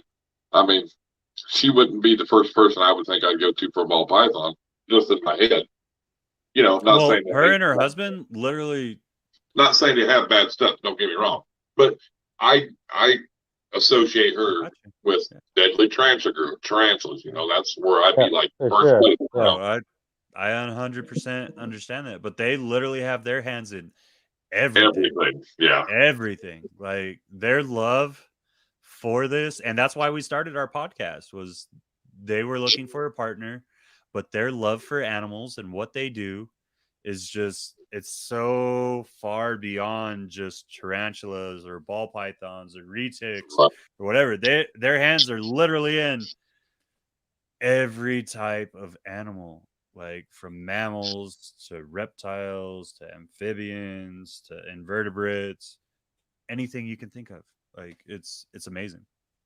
Oh, that's awesome, though. Only thing I haven't seen there yet is a bird, but I know they have kept birds in the past. So. I will say them 2 pied she got are really nice. Oh, dude. I don't know who she got them off of, but man, they were beautiful. Bob Clark. Did she? I wondered if that's not where it come from. I would love to sit down with that guy too. I've talked to him a few times, but come on, dude, let's sit down. You know, I know he's a little shy of the camera, but man, you're a little over an hour from me, dude. Come on, you know, let's just do it. You know. Yeah. Well, you're what part of Oklahoma are you in? I'm right there by Tulsa. You need to go to Wilbanks, man. Well, Wilbanks is right there by Clark. They're both there in Oklahoma City. You should have them both up. You know, I mean, well, you know, Wilbanks for ball pythons, especially. You know, I mean, if you want to focus on ball pythons, that is. But I mean, if I'd like to go to Bob just because, dude, he's got number one. He's one of the guys I looked up to in this hobby, you know, and he's got a lot of knowledge, whether you like him or not. For retics and berms, I mean, he's what made that community, really. You know what I mean? There's going to be nobody that everybody's going to like. There's always people that are going to dislike somebody, even if they're good people. A lot of these old timers, people hate them because they put the time in, they've done it, and without them, we wouldn't be here. You know, I mean, it was a lot of, you know, with. That's what our podcast has. That's what we're really trying to focus on too, is bringing back the history of it, because everyone's focused on, okay, let me get this breeding project, or let me get the hot new breeder in, which is great. I mean, right. Share that love, you know what I mean? Like, it's there. There's more than enough for everyone that's in this industry. Whether you're in it for money, you're in it for the love, you're in it for whatever it is, there's more than enough money in this industry. There's more than enough people, and it's only growing.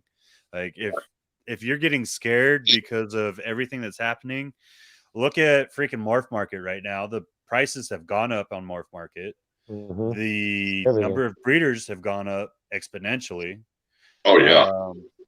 The number of people that I get inquiries on, and I don't even put shit out. Like, if you watch my Instagram or you watch my YouTube, I think I put out maybe 4 snakes in 3 years for sale because they just didn't fit anymore. Right. And as soon as I put it out, I have 10 to 15 requests for pictures, pricing, blah, blah, blah, asking about where their genetics from, where I got them from, if I bred them, all that good stuff. And it's like, it's not going anywhere, especially right now, because everyone's sitting at home. Like, what are you going to fucking do? You going to twiddle your thumbs? You going to watch TV? You going to watch movies all day? Or are you going to find something you actually enjoy doing? So.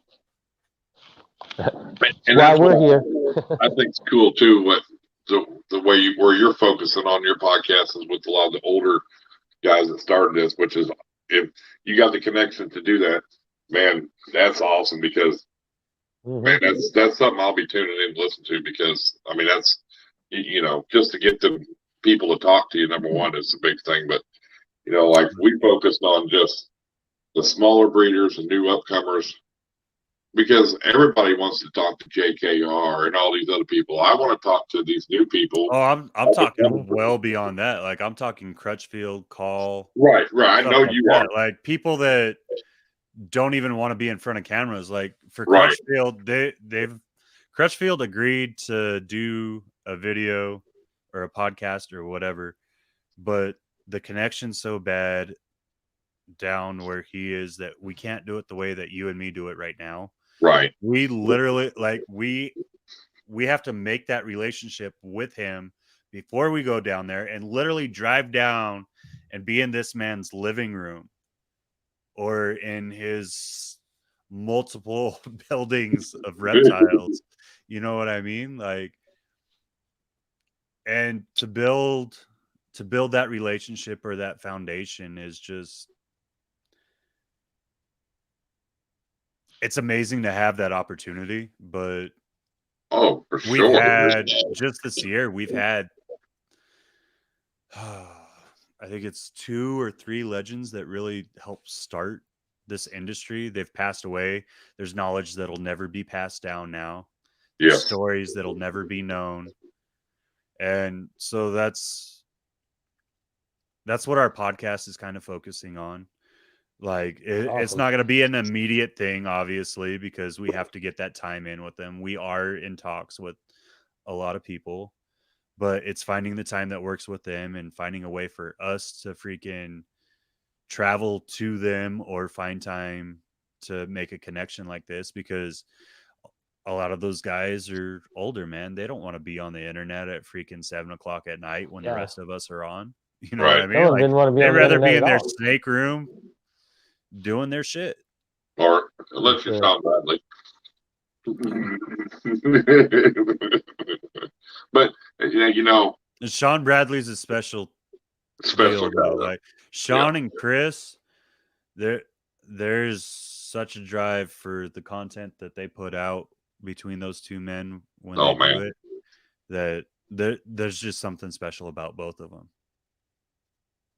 Well, if you need help, you know, filming or anything when you go down to Tom Crutchfield, let me know. I mean, I'll help pack anything you need, unload it, load it. You know, I mean, whatever you need. You suck up. Hey, I mean, they'll just to go down and meet that man is once in. I mean, it's Oh, better yeah. than saying Yeah. that he would be a roadie. Yeah, whatever it He takes. said he wants to at least be on the crew. So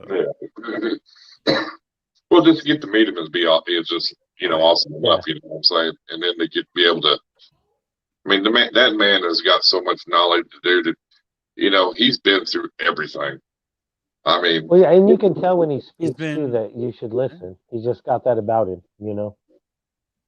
I mean, and that's one of the things about him. Like once he starts telling his stories, you don't question him. You don't ask him. You say, "Hey, this is what we'd like to talk about," and you let him do his thing, and you just shut up and listen. I mean, Because he's not transparent. I mean, the man did the show Locked Up Abroad on his own, dude. Come on, he told his stories and how he did what he did back in the day and where he is today. He's probably got the biggest venomous collection in Florida, by hands down. I mean, you know, one of them anyway, I would say. I mean, and just definitely the rarest. Yeah. I'll give Yeah. you I'd say that. the rarest. Yeah, By far the rarest. I don't know that it would technically be the biggest. There's a couple. I remember him saying like, "Here's like a Chinese pit viper, like, you know, like nobody has this thing, you know." Mhm. But the man knows every scientific name about everything, dude. I mean, just to listen to me, hear him talk is just like, you know, he's probably forgot more than I'll even know. I mean, the man is just smart, dude. For You know, sure, yeah. for sure. I mean, and that's the biggest thing. I mean, he teaches, you know, he'll pull out a door, there's a cobra, and he'll turn his back to it. Like, it's not going to bite me, you know, and he knows how to read it. He can teach you.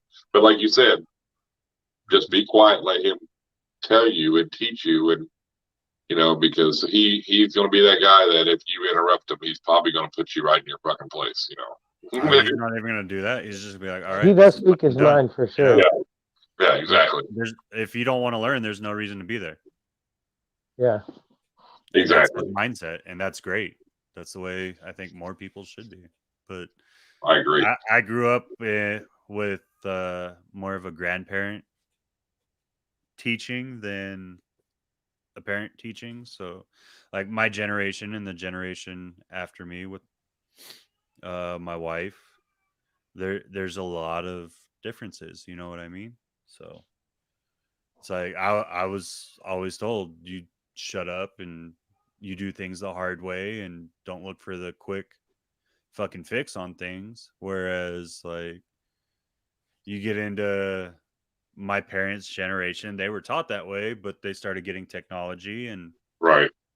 it made them easier to go. And like, yeah, I went from like no internet to all that and like having to stay off the phone or whatever and watching from like Atari on for game count consoles and all that good stuff. But at the end of the day, we had it pretty easy. So there wasn't really a fight in the first place, but Right. I was always taught you do the hard work. You need to do the hard work. Yeah. You don't just take the easy way. You don't take the easy route because it's not going to continue. Like it's not going to be a plentiful harvest, if you will, if you take the easy route. Right. Right. And that's why you're looking at me 3 years later with 3 years of freaking breeding ball pythons, and I'm just now getting my first ones because I didn't take the easy route. I didn't buy the best equipment. I didn't. It's not that I didn't put the time into my animals, but I definitely didn't study them, as Riley puts it. Like I know how to breed ball pythons. It's Right. pretty fucking simple. You know what I mean? Temperatures are pretty fucking simple. But like learning to read, hey, this female's doing this or this female's doing that, that's a sign that her follicles are starting to grow, or Right. that's a sign that the male's sniffing around for females, he's ready to go, like that's the guy that needs to be paired this year, or things like that. Like finding the maturity, or like looking at the color of the hemipenes. A lot of people don't freaking think about this, they don't know it, but like when your males are young, their hemipenes are a very light pink, and they can still produce sperm plugs, and that sperm may freaking be able to create those babies. But a mature male's hemipenes are actually red. Right. They're not pink anymore. So you can pull age. Like you could tell if a snake was underfed because it looks like it's a 1-year-old snake, and you pop it and it's got red hemipenes. And now that tells you that whoever you bought that snake from, or you were about to buy that snake from, was underfeeding the snake, or had it in too small of an enclosure or a tub for too long, and it wasn't taken care of properly. It's like there's so many little tricks to it. Yeah. And reading your snake and learning your snake and all the little variances in all aspects of their life. And that's what Riley, that's why I promoted him last week. That's what he's really pushed me to learn, is like, yes, you know the book work, you know, okay, this is what you need to see, but do you really know? Like, are you paying attention to your snakes? Right. Like, yeah, they're getting cleaned every week. Like my snakes get a deep clean every week. They get fresh water every 2 days. I'm looking over them. But was I really studying them? And I'm not saying that you have to like be crazy about it, but well, yeah, you have to know your animal. Be a fucking student of your animal. You want to keep Exactly. these animals, learn them. And Like, You say that shit every all the single one of time. my Yeah. animals, I can tell you the way I have to move the rat now when they're eating, because some of them, if I move them a certain way, they won't bite. Yes, ma'am. Thank you. Oh yeah. I mean, But like, we did our little podcast, last week, and you told me, hey, and I watched yours after we were done, dude. I watched that whole thing, and man, he's he's an awesome dude. You know, I mean, Riley, it knows a lot, you know, and has worked with a lot of stuff too, you know. But I mean, and the stuff he has is amazing too, you know, what he keeps. I mean, big variety of stuff. But yeah, I learned a lot just listening to that podcast from him, you know. I And mean, even with that, like Redstrom just said it. They cheated with an ultrasound, and that's exactly what it is. It's fucking cheating, and I don't fault anyone for doing that, but like your first couple of years, I know Redstrom's freaking. He's been at it for a few years. Like he knows what he's doing with his hands already. But take the time to like read. Okay, this is follicle development. Like, do you know the sizing? If you feel like a dime, or like the size of a dime, your follicles are probably around 10 millimeters. You're not gonna produce anything. You gotta wait till they get well up over a quarter. Like you should be able to feel basically the surface area of a quarter, and that'll tell you, okay, they're around 30 millimeters. They should go this year, but it doesn't guarantee that they will. right. Just like with the ultrasound, like it makes it a lot faster, and palpating is fucking hard. Like anyone that's palpated by hand, it's really fucking hard. Like I've done all the tricks that a lot of the older guys that put out 50 plus clutches a year have told me to do. And it's like, I don't understand it. It took me up until this year to really be able to say, okay, I can tell you I'm basically feeling X amount of follicles. They're at this size. So this is what I'm writing down, and this is what I'm logging, and we'll see if it grows or not. You know what I mean? But that's what I thought. I think one of the best people I've ever watched, you know, Kevin McCurley, when he's following his retics, well, it's passed down to his kid. And it's funny that his kid knows so much because of who his dad is, but his kid you'll see him, he'll put his head on the back of that retic and feel it as it goes in between them, you know.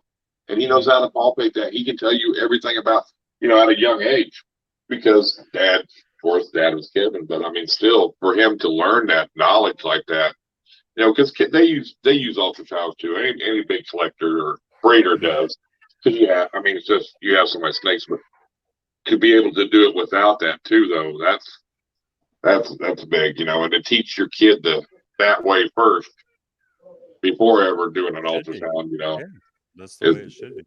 That's just going back to your basics and learning everything you need to know. You just let the female do their thing, because it's going to happen regardless if you look in there and do your thing. Whatever that female's going to do, it's still going to do. When you're checking it out ultrasound, that's just giving you more information as a breeder to guarantee yourself more eggs. But still, whatever's going to happen is going to happen. You know, I think sometimes that stuff like the ultrasound and stuff, it kind of scares some of the younger breeders because they think they need all this fancy equipment. It's like, no, you don't. All these snakes bred without any of this fancy shit. Just read the animal, you know. Do you use a paper towel when you palpate? When you're checking your snakes, do you have a paper towel, or? I actually use a very thin microfiber cloth. The fiber towels, yeah. So they slide right across it. Right. So I'm not I'm pressing in, but it's not hindering them. Right. So it's kind of like when you see the snakes on like a silk sheet, and they can move, but they can't really move anywhere until they grip on something else. Right. It does the same thing. So like I was taught the paper towel trick, or like kind of a damp towel does the same thing. And I just took it to my own type of level, I guess. I'm sure there's other people that use microfiber. I haven't heard it yet. Hey, whatever works for you works for you. That's the best thing. Now you're going to hear about people using it. Oh yeah. Well, and I mean you have to be careful with it too, though, because you have those microfibers that are like super fucking thick. Mm-hmm. Yeah. You have to actually take your time and find like the really thin ones that look like they're not going to dry anything off.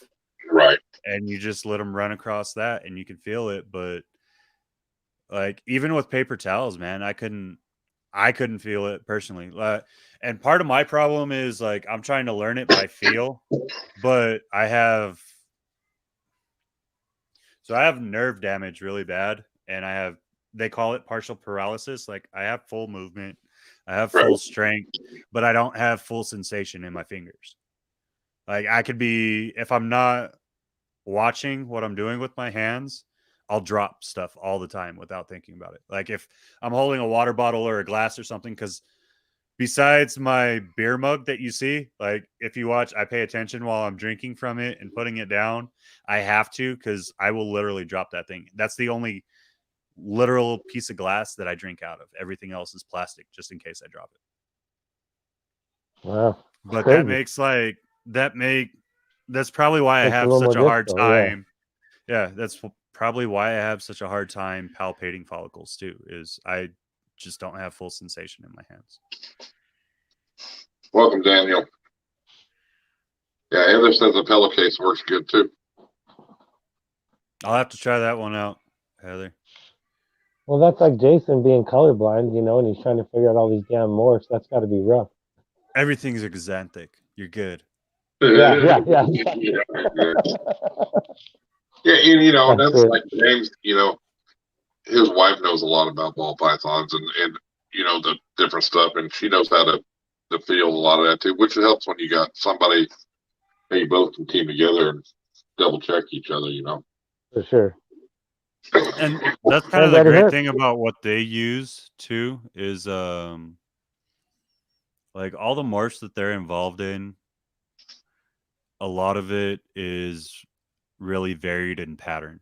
So like even with him being colorblind, if you're paying attention to like the way the flaming goes, because you still see shades, you don't see the actual color. So I think it's going to make it more difficult for him, but it's something that can be worked around as long as you're studying that actual morph.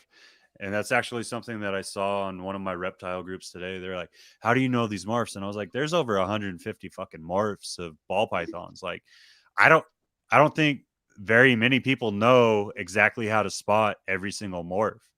But if you talk to someone that works with that morph, they can spot it in damn near everything. And that's what you have to do. Like, you can't just ask, hey, what fucking morph is this?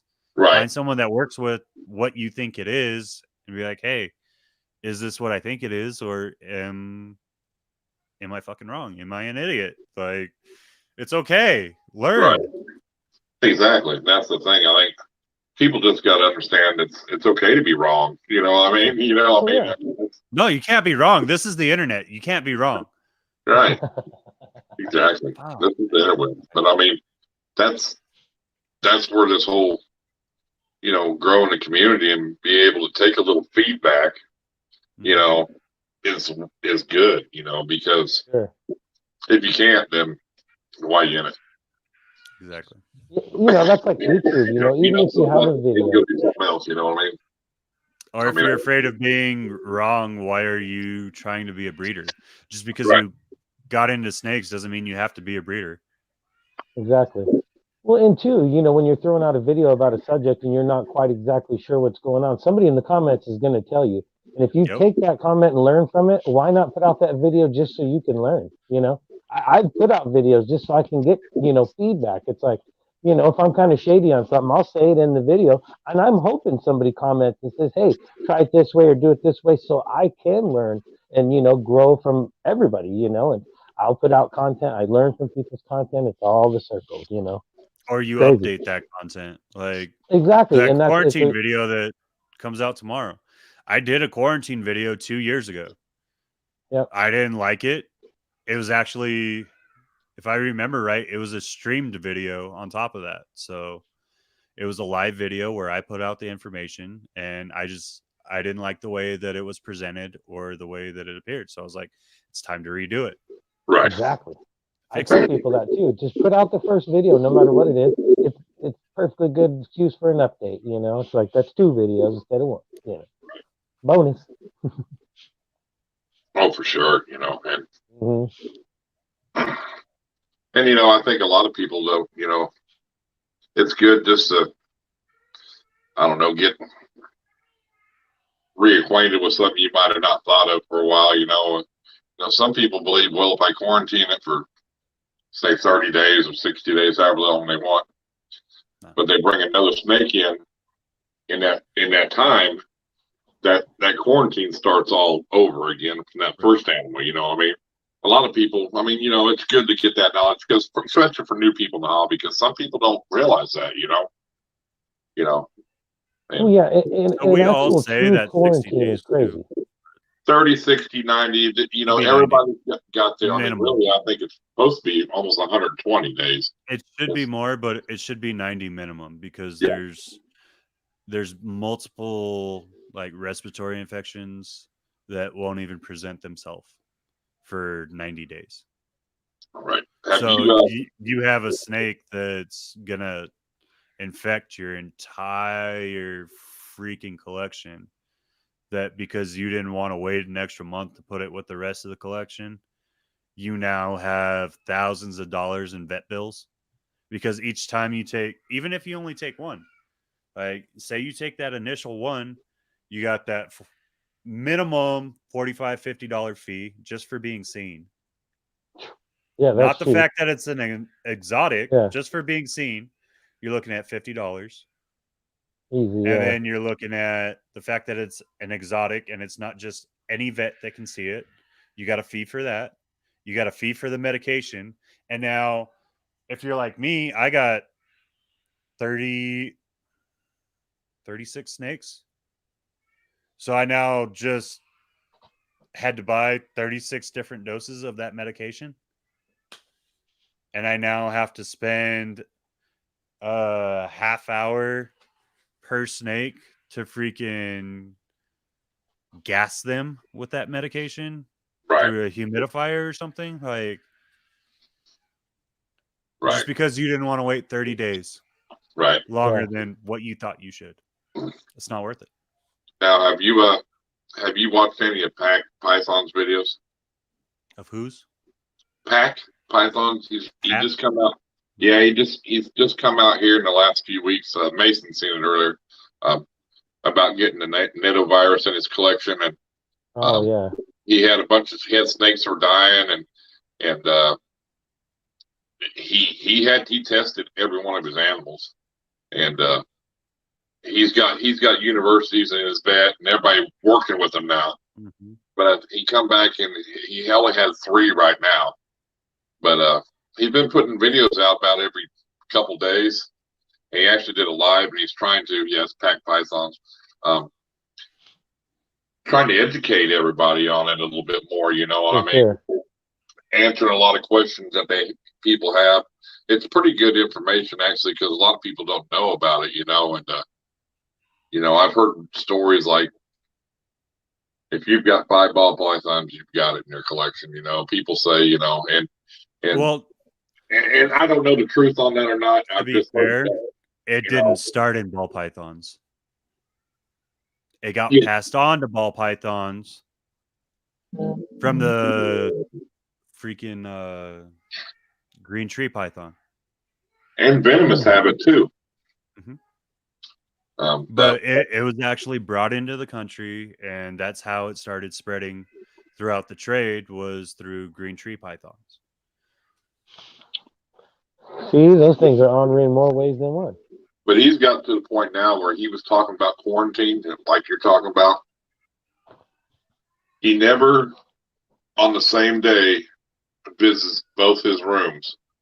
One day, if he's in his quarantine snakes one day, he doesn't go to his main collection at all that day.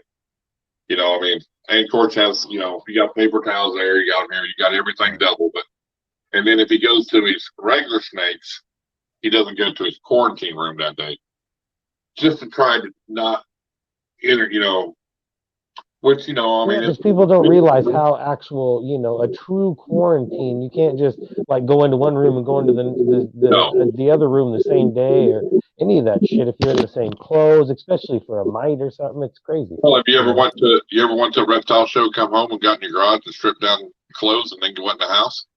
I have.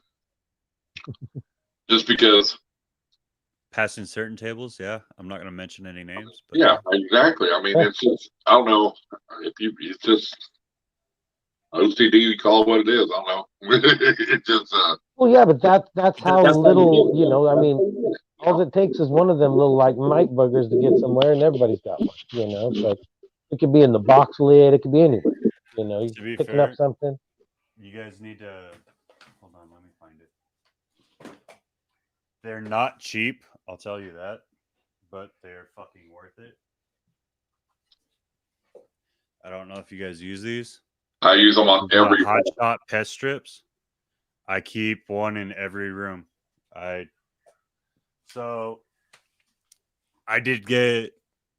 have gotten mites one time, and those fucking destroyed it, and I've never had them since I started using them. Me too. I change them out. They're good for like 6 months. They say. I think I change mine out every 2 months, month or two. I mean, I'm. And what is it called? It's a hot shot pest strip. Yeah, hot shot no pest strips. And you get them from like Lowe's and Walmart and shit like that. I think they're like, what are they, like $12, $20, something like that? I don't even think they're that much. Yeah, they're in like. I don't care how much they are. They're fucking worth it. If you go over there to like, or you get like stuff for like roaches and bugs in your house and that department, you'll see them, the no pest strips. Hot shot. They're in a green package. It's literally in my snake room. Doesn't affect my snakes at all, but I don't have crickets in my rooms anymore. I don't have fucking roaches trying to get into the substrate. I don't have mites, anything like that. Like the normal pests that you see come in from everything with snakes, which no one's going to claim that they have it. You get that shit. I'm sorry. You get it. Especially when you're doing substrate, because I have to do like a giant fucking container of substrate, right? Yeah. With all the snakes that I have to. So all that humidity in one place, what do you think it's going to do? Especially in the middle of summer in the desert. It's going to attract all the fucking bugs in the area. But actually, I love it, man. I love them. Y'all know who Samson Pruitt is? You ever heard of Samson Pruitt? Big retic guy? Mm-hmm. He puts them in his tubs and in enclosures. Cuts them like strips. Said he's been doing that for years. Has never had mites since he does it. He said it's not harmful to your snakes. And he said they called him out at the show and they go, your snake has mites. He goes, no, I'm saving my snakes from your snake having mites. He says, now, I don't know how true that is. He talked openly about it, but the man does have, he's got a new line of retics. I can't remember the name. They're over 100,000 for one of them retics, dude. And he's crazy. Hey, he's getting the money. I believe. I can get that picture, show it to you, dude. They are the pattern is amazing. Retics are no joke, man. Like you have to be psychotic to want to keep retics in the first place. Like, and I love them. Don't get me wrong. They're like you got to have that little bit of crazy. Because you have to be a little bit psychotic, which means you're gonna pay that money.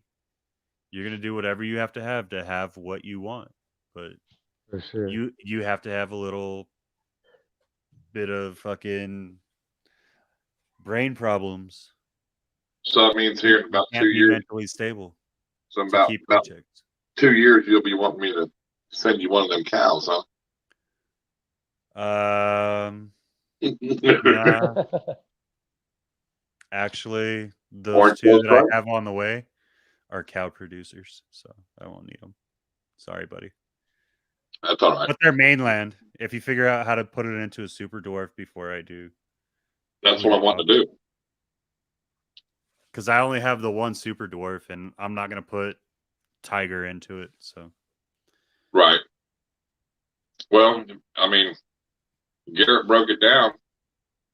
You know, it's about a phantom male right now. You know, you can get them pretty cheap. You know, 5,000 on the upside. You know, but you breed it to two different normal super dwarfs. Half are phantom. So if you get 20 eggs, but then you've seen it. Then you get half females, raise them up, get your arch ghost stripe. now you got 10 breeder females ready to go, and they can produce cows. That's what 6-7 year project, but like you said, a phantom female right now is 10 grand. He said you're better off going with the male. You know what I'm saying? And producing the females. Huh? You ready for this? Yep. I got a phantom golden child het orange ghost female on the way. Super Dwarf? No, these are both mainlands.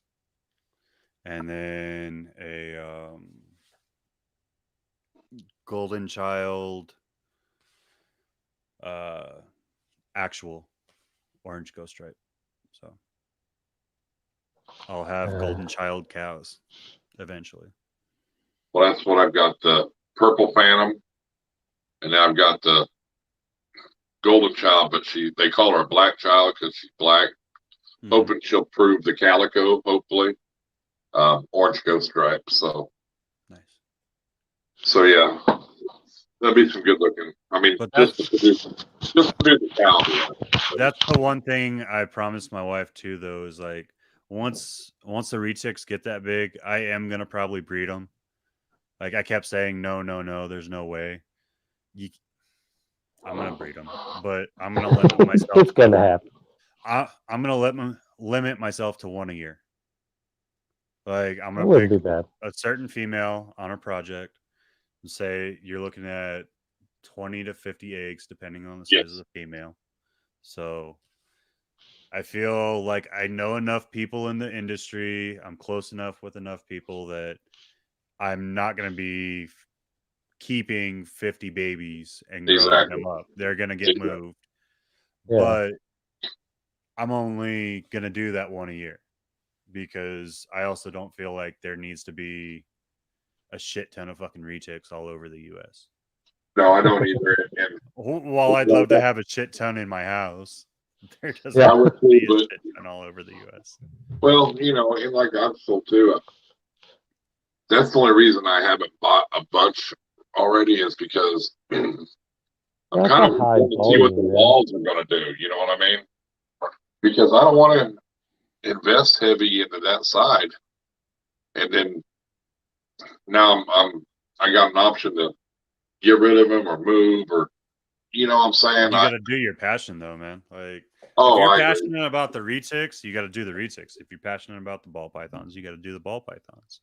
Well, my passion is retics, so then you need to be in the retics because if you're like, I'm not saying you're not gonna make anything off of the ball pythons, but sorry ladies, if you're not getting a fucking hard on when you're talking about the animal, it's not worth investing everything in. Right. For sure. You know what I mean? Like colubrids are coming back and they're coming back hard right now. I'm not the biggest colubrid fan. I like the king snakes. Bull snakes too. I have the corn snake because I promised to take care of it for a friend and they just never came and got it. So I have colubrids, yes. I love the Mexican black king snakes. Once I get females up to size, I'll produce probably 4 clutches a year from those 2 females because they can double clutch. Right. But I'm only going to do that for X amount of years because that's this specific one I really enjoy. Right. Because it's the poor man's indigo. And we were talking before, if I could have a freaking Eastern indigo, I would. But I don't have that kind of money right now. Right. So that's the next best thing for me.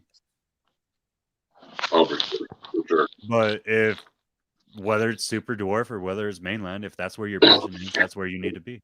I still have a passion for GHI. I have a shit ton of other fucking genes in my ball pythons right now, but all of it is working into GHI and clown. Right. You know what I mean? Like everything that I have will eventually be worked into that project. And that's the only reason I have it. And if it makes it worse, then it's automatically out of the collection. If it improves on it, then it can stay in the collection. But my ball pythons, I will probably max out at 40 ever. Like as far as ball pythons, my snake collection is going to continue to grow, but ball pythons, I don't think I'll ever get over 40. Right. Because I'm only focused on clown and GHI combos. And if it's not in that, like That doesn't mean I don't want to work like Pied and I don't want to work Puzzle, but it's going to get pushed into those other two projects because those are the ones I really enjoy. But that also means I'm only keeping like one Pied, maybe two. I'm only keeping one Puzzle, maybe two, so I can work it in, and that's it. I agree 100%. I mean, I'm still going to keep all the pythons, but it's not going to be at the point where I thought it was going to be. It's because I'm leaning towards retics. And 3 years ago, I was telling people I'll have 150, 200 plus, easy. Yep. I'll have an entire room full of nothing but ball pythons, and then I started dabbling in other stuff, and I started enjoying the bigger snakes more, the stuff with more danger. I wanna, like, once I get my license in Texas to do venomous, I'm going to start carrying venomous. I'm waiting for my kids to get a little bit older for it. But once they're old enough, I'm going to start keeping Aatrox. That's why I said, if we're looking at it from a legal standpoint, like, it's going to happen. It's just later on down the line. Right. And that's true because, you know, you'll still have the lock cages and all that. And your kids will be able to be educated about it, which is good too. You know? Yeah, that's most of the battles that you can't hide from them. They come across and don't know nothing about is when they get hurt. Right. And you know, that's the biggest thing, you know. I agree. I mean, you know, I'm going to have mainlands the rest of my life, and I will get in some super dwarfs, and I wouldn't even mind getting another pair of Burms, you know, because I like the Burmese too, you know, but there's got to be a specific morph that I get, you know. I mean, I like the granites, I like the labs, you know. I mean, there's just certain ones, you know, I want to get if I'm going to get into that, and it would be just maybe a breeding here or there, you know, maybe once, but I say once, but I mean, maybe once, I just don't want to. I don't want to. I don't want to sit there, but you know, I don't want to sit here and produce 40, 50 babies, and then and I don't want to sit here and try to undercut the price. Just throw them out there because in 2 years somebody's gonna say, "Oh, this snake's too big. I don't want it." You know, I mean, I want to make sure where they're going. And that's why I said I'm only going to do one a year when I decide to do retics, because you're looking at 50 babies. Okay, so say I only move 25 of those, right? So now I have 25 mainline retics until I can get them moved that I'm feeding once every week while they're a baby. While they're a baby, once every week. Once they hit a year old, they're on medium rats already. Right. They get a year and a half, 2 years old, you're looking at large to jumbo rats. Once they get over 2 years old and they really start to hit that freaking growth point, you're looking at moving into rabbits and eventually feral pigs. You know what I mean? Like for 25, and I think the pigs are, I think the cheapest price that I've found on pigs right now, because I'm already doing that research. Me too. And all my retics are only a year old. A little over a year old, so I still got about 2-3 years until I have to worry about pigs. But you're looking at, I think, like $3 per pound on a pig, give or take, unless you find a private farmer. But most companies are about $3 a pound. I can't remember what monster feeder was. I looked at them out of Minnesota monster feeders. I was thinking they were like $2. They might be. I can't be. I was just throwing out. But you got to order a certain amount, right? A crate to ship your crate. So I mean, and then you got to think like each one of those. Once they get that size, you're looking at like once you get into pigs, you're looking at like a probably 3 to 4 pound pig minimum. Right. So just for one snake to feed that. For 2 weeks, that's what 3, 6, 9. That's $12 just to feed your snake every 2 weeks for one snake. Now times that by 25, twice a month. Mm-hmm. Yeah, that's crazy. You know what I mean? Well, yeah, that is a huge responsibility to actually grow them up, and you know, they are huge clutches, man. That's nuts. That's where they, you know, people try to be like.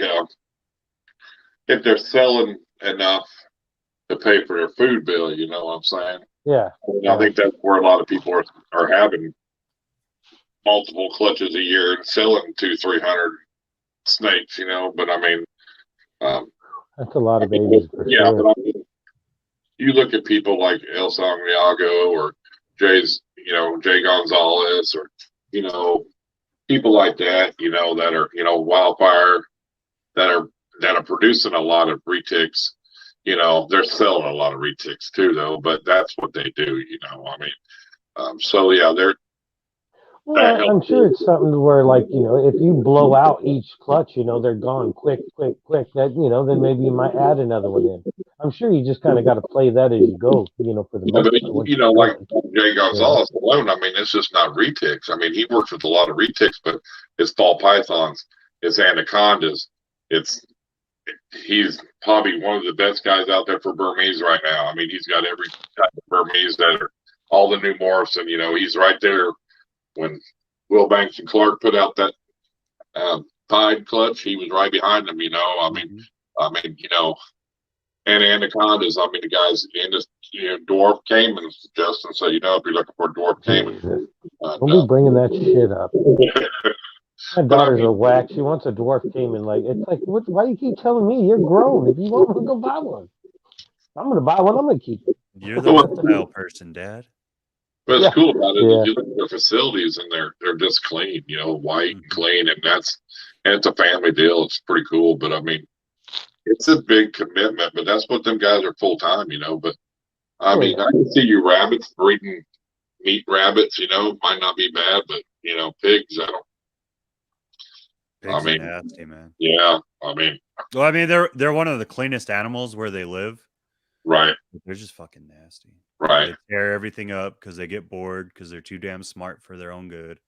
And I don't know if that would equal out on your cost. They'll tear up. It'd be easier for me to order them. I mean, to order them, I think, for the price than to have to mess with them. Well, I mean, if you don't have very many retics, it probably would offset it. But because I mean, you're looking at, I don't know. What do they usually have? Like 8, maybe more per litter. So you look at you look at growing one up to eat for freaking holiday time, and then the rest go to the freaking snakes. Well, yeah, I mean, you'd have to have more than one pig though, because if you're feeding, say, just once a month, even at once a month, and that is so crazy to think about, just breeding pigs for food. I mean, I do it with the rats and the mice and all that shit, but to think of it as a scale on, as big as pigs is kind of crazy. Well, I think you already do it. Yeah, well, I know, but it's just a bigger scale. But I think what it's more convenient for maybe people like me and maybe John is we're kind of in the states that I know there's a lot of cows in Texas, but you get even just above Oklahoma, there's a lot of pig farmers, dude, that have lots of pigs. So if you could get in with one of them guys that, you're gonna have stillborns and stuff that and you could get in with him and get pigs like that, it'd be all right, I think, because if you could hook up with some kind of a breeder, that actually does that shit, it'd be we raised cows when I was growing up, and I knew a hog breeder, man. He, that's $1 million operation, dude. I mean, I'm talking 3 big barns full of hogs, and you walk in there and they all jump up at one time. That's a hell of a noise, I mean, and I'm talking thousands of pigs, dude, thousands. So crazy. But I mean, that would be the people you'd want to try to get. Yeah, for sure. Nothing like that fucking squeal either. Right. I hate that shit. Oh, so JD and Marita, when I helped them move, they have a pig, and no one else could seem to freaking wrestle the pig down. So I finally get it cornered, and I get it down, and I pick it up, and it's probably like, because the enclosure, we couldn't get its crate inside the enclosure without breaking the enclosure down and giving it a chance to run away, right? Like, fuck it, I'll just do it by hand. We'll figure it out. I carry this damn pig probably like 30 feet with it just going everywhere, trying to get loose, right? Squealing right in my ear, and I'm just like, oh god, that'd be rough. shitting all over me, like the entire drive after we get everything packed up that day to get it to their new house. Like I'm just sitting there covered in pig shit, just like just fucking. It's all I can smell for 4 fucking hours. It's awesome. Oh Jesus, I hate to laugh, but that's funny. Oh, it's funny. It is funny. It's a great story. You know, that's what's weird too. I seen a video. Well, I didn't watch it because I already knew what was going to happen. But you know, the guy's feeding the live rabbit to his berm, and I'm thinking, what is wrong with you? Number one, if you've never heard a rabbit, it's the worst sound you ever want to hear. And number two, do you know how bad a rabbit can tear up a snake? Well, yeah, I mean, them back legs are just unreal. Yeah. So, when I feed live, but like if I'm putting one here and I'm going down, as soon as that one hits, I'm pulling it back open, making sure it's right. You know what I mean? Mm-hmm. I mean, I watch it, make sure it's got about a head. It ain't, you know, because I've had to break their necks because they don't, you know, they're not going to hit it right all the time. I can't believe I watch a lot of channels and they just toss them in there and they don't even look back. And I'm like, man, ain't you afraid? That's the worst. Yeah. I mean, I know it's just, they say, well, it's natural, it's what in the wild, but we're not keeping them in the wild. You know what I'm saying? Right. Yeah, that doesn't necessarily mean you have to leave it in there. Just because you can doesn't mean you should. I don't know. Maybe I just overthink things. I just want to make sure because I've seen him hit it in the ass and he rattle. You know, I don't think an ASF is as bad as a rat because they're still just as bad. They bite hard though. ASF bite hard. They're fucking nastier, man. They don't care. Like they no, don't but stop. It seems like they die easier for some reason. I don't know. I see. You know, when they hit them, it just seems like they don't like you. They get stunned. They don't put a fight up like a regular rat does. You know. That's well, like we talked about before, like with live feedings and shit, you know, I think it's, you know, people do live feedings regardless, but I think it's worse for, like you say, some of these guys that just throw a rat in there, close it and say, oh, I'll check tomorrow. That's worse than any live feeding video I've ever seen. Right. Because I've seen people with whole collections just throw rats in. It's like, well, I'll check them all tomorrow. That right there is way worse as far as live feeding is concerned than the actual rat being fed. You know, I mean, if you look at any wild, like videos where they're in the wild, look at some of them wild snakes out there that are. I mean, they've got scars, and I mean, they're damaged. But that's just natural because they live in the wild. Now we don't. For us in captivity, we want the best for our animals. So I think you need to exactly live feeding or not. You should monitor it either way. I mean, you should even monitor it when it's eating a frozen pod. I mean, what happens if the thing gets stuck for some weird reason or shit? And shit happens all the time. You should always look back. I mean, to me, I don't care if you're feeding frozen pod or not. I always watch the whole process. Even if I feed frozen pod, I check to make sure it all went down, everything's all good, you know. And I mean, people should do that regardless. Right. Yeah, it's just, I don't know. It's just, but I couldn't believe I did not want to watch that video. I thought, I just kind of went over the thumbnail and the rabbit was alive. I was like, hey, no, you know, that's a bad, I don't know if you ever heard of dying rabbit, but. Well, that's even like, you know, I've heard people, you know, they're all like, oh, you know, if your snake's not eating, go try this, a hamster, this and that. Throw a gerbil in there. A freaking gerbil will jump up and knock a snake out, man. I mean, gerbils are crazy. You know what I mean? With those back legs, and the same thing with a rabbit. Man, that's like feeding, you know, your retic a full-grown cat. You know, it's going to bleed by the time it's done, regardless if it wins or not. Or your ninja ASF that bit you that time. Oh, that little son of a bitch. Man, they hurt. And, you know, that's the thing. You're on live. I mean, it's just like, oh, my God. You know, I got to catch the damn thing. Normally, I just knock it in the head and throw it to a snake or something because they're so fast. You know, I don't want it to get loose, but I'm all live trying to catch it, bleeding everywhere. That shit wasn't funny. They hurt, man. Little ninjas. I got ASF. That's an instant feed. Like, if you get bit, that fucker's instantly fed. That's why. Yeah, it's food. Reason I don't like dealing with live, because they do the play nips too, and Well, no, this was just me They'll get- doing my maintenance, cleaning, putting from tub to tub. The little sucker got me. Had Well, nothing to do with no, eating I food. understand that though, but what Yeah. I'm saying is like when we used to have them, like my wife was in that pregnant stage, like I said, and she's like, "Oh, the babies are so cute, so we need to keep some as pets and shit." Yeah. So some came into the house instead of just staying in the garage, and like every other animal she gets, I end up taking care of it, which is fine. It's whatever. But they'd go, and you know how like when they start getting affectionate, they start fucking nipping a little bit, and Yeah. that's fine. But we started getting these ones that were like they'd nip and nip and nip, and then they'd actually fucking bite down. It's like, all right, Foink, Yeah. you're going in the next snake cage.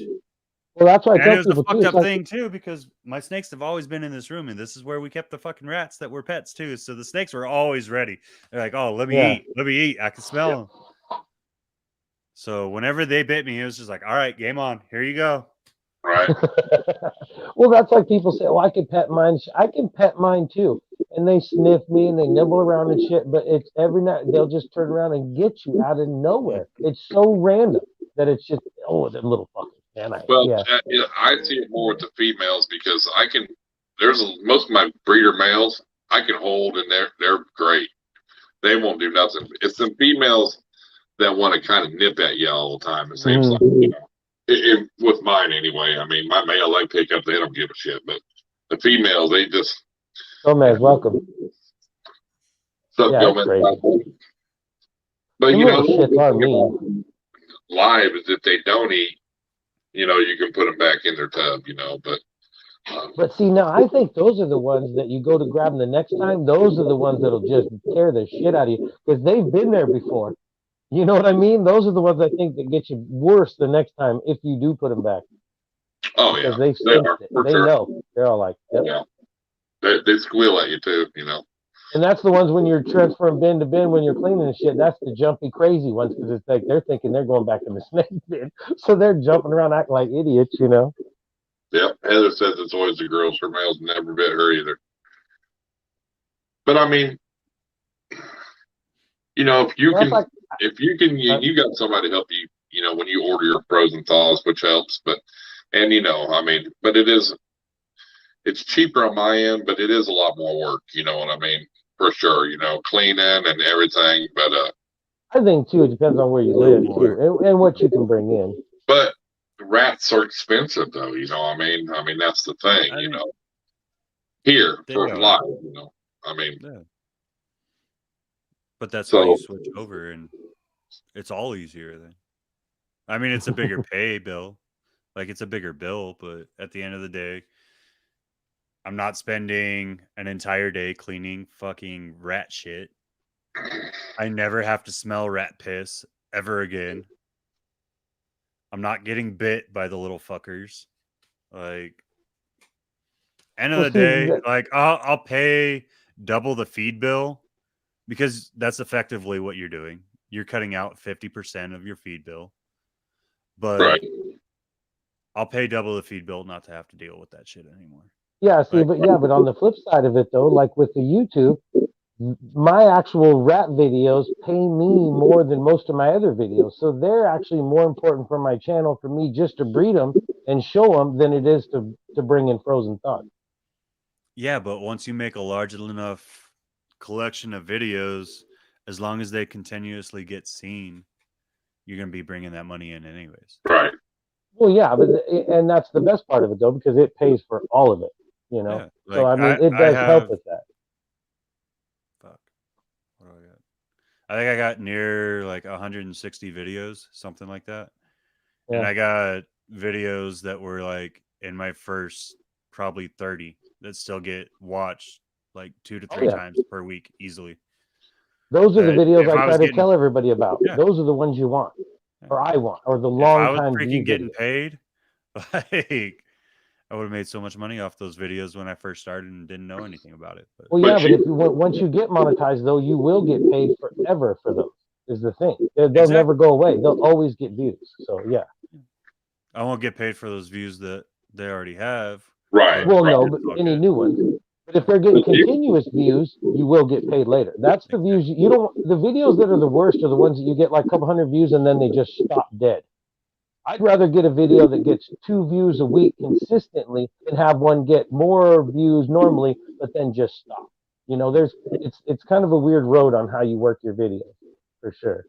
And that's kind of how the big YouTubers are the ones that are in it for the money. That's why they do what they do, like Hardwick or Barcheck or anyone. That's why you see the daily thing, because they're getting that big money for that brand new video, right? That's getting, well, yeah, they're big enough to get like, that money. They're getting that 10,000 views or 5,000 views or whatever it is, right?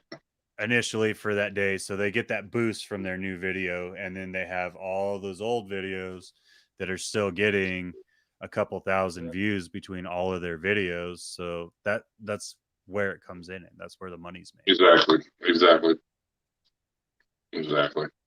And it's just, Yeah, that's why I always tell people I'd rather have a long-term view video any day of the week than have a exploded video that just goes stagnant. right. I haven't had one. Like I said, that I don't know if we were live yet, but that Sean Bradley video, that's my most watched video. It's got like 2.3 thousand some views, but Nice. that's my most watched video. But it's a 5-hour long video, and it's continuously freaking watched. Like, Yeah. That's I good. get That's where you're gonna get watch time. Yeah, I get at least 1 to 2 hits on that every single week. Sweet. Well, that was a good, but that was a good guest to have on too. I mean, it's just, everybody, you need. I think you're going to get back to that point here real soon when you start interviewing some of them other people, and it's going to happen. Because you were getting a lot of views and a lot of people in your lives there for a while, and then you kind of fell off for a little bit, but I know what you're going through, and then now you're coming back. And you're just, once you start getting them people, dude, you'll get back to right where you were before. I have no doubt with that, Oh, it's about to blow up. I'm not worried about that at all. Like, my wife is more worried about it than I am. She's like, you need, like, unless you get paid, you need to just quit. Like, it's not worth it.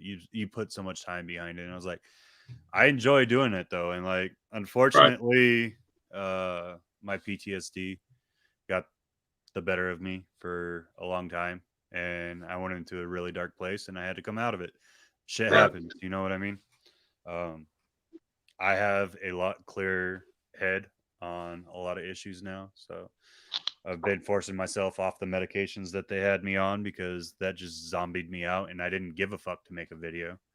Right. You know what I mean? Like, I was lucky to get out of bed or get off the fucking couch and go to work when I was working and on all those meds. So I'm in a lot better place now.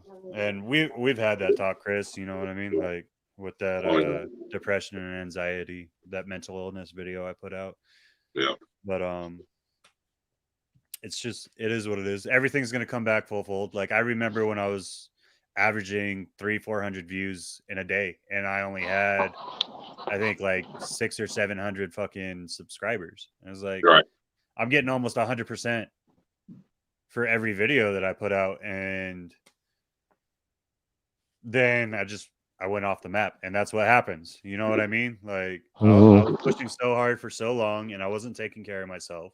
So now it's been find that happy medium, do things right, pay attention to the snakes, and like, everything's coming full circle, and the positive is coming out of all the negative and bullshit that I dealt with and just kept fighting through. Like I said, I never do anything the easy fucking way. So I had to do YouTube and the snakes and everything the hard way, and that's just who I am. But it's the way you're doing it now, it's way more rewarding right now than it was then. I mean, and I can tell, I can see it in your videos, and just the way you talk with your podcast. I mean, it's a different John Fealy, There's definitely a different John. That's for sure. Like, that's a good thing. Oh yeah, you would have had me calling people out left and right 2 years ago, not giving a fuck. But, Oh yeah. and now I give people the benefit of the doubt, and I take a person for who they are. Which Yeah, I think is I've had to do the better same way. thing. You know, I mean, I just like, hey, let it be. It'll be okay. Screw it. You know. It's I the way wish the it's best gotta of be, them brother. for them. You know. I guess you just got to be the bigger person and kill them with kindness. You know. Oh yeah. People get more pissed when I tell them thanks for watching than I do if I comment back Well, actually what I want to. it's Oh. all it's going to do is drag me back down to their level to be into something I shouldn't even be getting into anyway. You know what I mean? And that's something that I used to love. Like when I was doing really well, I consistently had, I think, between 1 and 3 dislikes on every video that I put out for I think it was like a 2-month period. Every single video. Like my like rating up to this point was damn near 100%. You know what I mean? Mm-hmm. Like every onesie or twosie, if I said something kind of fucking on the edge, someone might dislike it. But literally for a month and a half, 2 months, I know I pissed somebody off because literally every video that was put out, even if it wasn't to do with snakes or anything else. And I think it's hilarious. Well, that's like us in it our just live pushes streams. me We get more. our consistent one down every time, no matter what. We have it right now. Yeah, we always get one thumbs down, no matter what. I've got a hater out there. We do it. I do it. I do it just so you have the reaction. That's hey. I figure if it stays Some people down, do. they've had to stay long enough to watch the damn thing for the sun to stay down. So I Yeah, worry if it stays there, yeah, they have to watch. I mean, it's all engagement. So thanks. I don't fucking care. Well, yep. That just means I'm being a rock star when I get haters. That's I tell them all the time, give a thumbs up or down, either one. Just do one. Exactly. Thanks for doing. Yeah. Dislike still gets a view. That's right, James. Yeah, he got monetized before the 1,000 subscribers and all that. You know, back then. Who? James. Well, even the 1,000 subscribers, like when I first joined, they didn't have that 4,000 watch hour. Yeah. I think it was 10,000 watch minutes. Yeah, it was something like that. I don't remember exactly what it was. And I was damn near at it, and then they switched it, and it was 1,000 subscribers and 4,000 watch hours, and which is fine. I mean, like, and you got to have the watch hours if you're within 12 making months. fucking, I mean, if you're making content that people care about, and you're actually put effort into making a solid 2 videos a week, you can hit those numbers. It's not that hard. It's really not. Like, I literally watched my watch hours in time. Yeah. I literally watched my watch hours go down to fucking 0 this year because I took that long of a break from YouTube while I was going through my shit. Well, yeah, because you got to do it within 12 months. 3,000 some hours all the way down to 0. And within, I think, like 3 months of being back on, not even consistently, because I take my breaks. Like, I focus on me more than I focus on YouTube now. But within like 3 or 4 months, I'm already back up to 600 plus hours. So it's like it's really not that hard if you really take the time to put out a couple of videos a week. I do it about every 28 days. Yeah. But it's down. Actually, this time I'm only down to about 200,000 minutes for 20. So I'm a little under the 4,000 for 28 days. This time of year, it always goes down because of the palm filter videos. Right. But I mean, you got, what do you got now? 4,000 subscribers? 4,500. 4,500. And, you know, that's what he told me. He goes, worry about your hours. Your subscribers will come. Well, for sure. Well, if you look at it, even the subscriber is a nonsense fucking number. Like, it's nice. It makes you feel good. And everyone wants to talk about that fucking number. But at the end of the day, if you look at your watch time, I'm going to tell you probably about 50% of your watch time or less comes from your subscribers.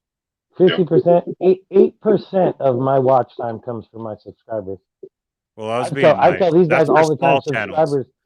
Yeah, subscribers don't mean Yeah. shit, really. It's the people that are watching them after your subscriber count that count. I think I'm like 850, 860. I don't even know what my number is right now. I think about 20 to 25% of every video's watch time comes from subscribers. That's actually really good. But it's the core that I've had since the beginning, and they watch every video. They comment on every video. Chris is one of them. Like every single video. I know see, those that's the guys bad are thing going to is be there. as soon as you get a video to blow up, it ruins all those numbers. Because then it offsets all the percentages. That's the worst part I tell people. People think, oh my God, my numbers go down. But it's like, if you have a video that gets 10,000 views and you only have 100,000 subscribers, that's amazing. Mm-hmm. But it'll also screw up your normal average numbers because those numbers went so big. So it's crazy how it works. Well, it's that click-through rate. How many people are spending the time to watch the videos and how much they watch, you know? Well, I've told it to people before. It's like, quit worrying so much about what your actual subscribers are doing, because the money's being made on the people that are clicking your videos that aren't your subscribers. To be real, I mean. Right. Yeah. I mean, like me, I'll do about 2,000 views a day. You know, out of those 2,000 views a day, only about 8 to 10% of them are actually subscribers. That's fucking awesome. So it's the people that, are just watching your video for content. And that's why I tell people, if people are watching your video because they're your subscriber, they could be watching it because they're your subscriber. If you have somebody that's watching your whole video that isn't a subscriber, that is a true content person. That's the people you want watching your video. Right. Or in my opinion of YouTube. I mean, these are all just my opinions. All right. Well, I mean, I always want my dedicated subscribers to watch, but it's nice to see other people that are watching. I want everybody else to watch. Yeah. Well, I want everybody to watch, to be honest with you. I mean, I don't care who you are, but I mean, Yep.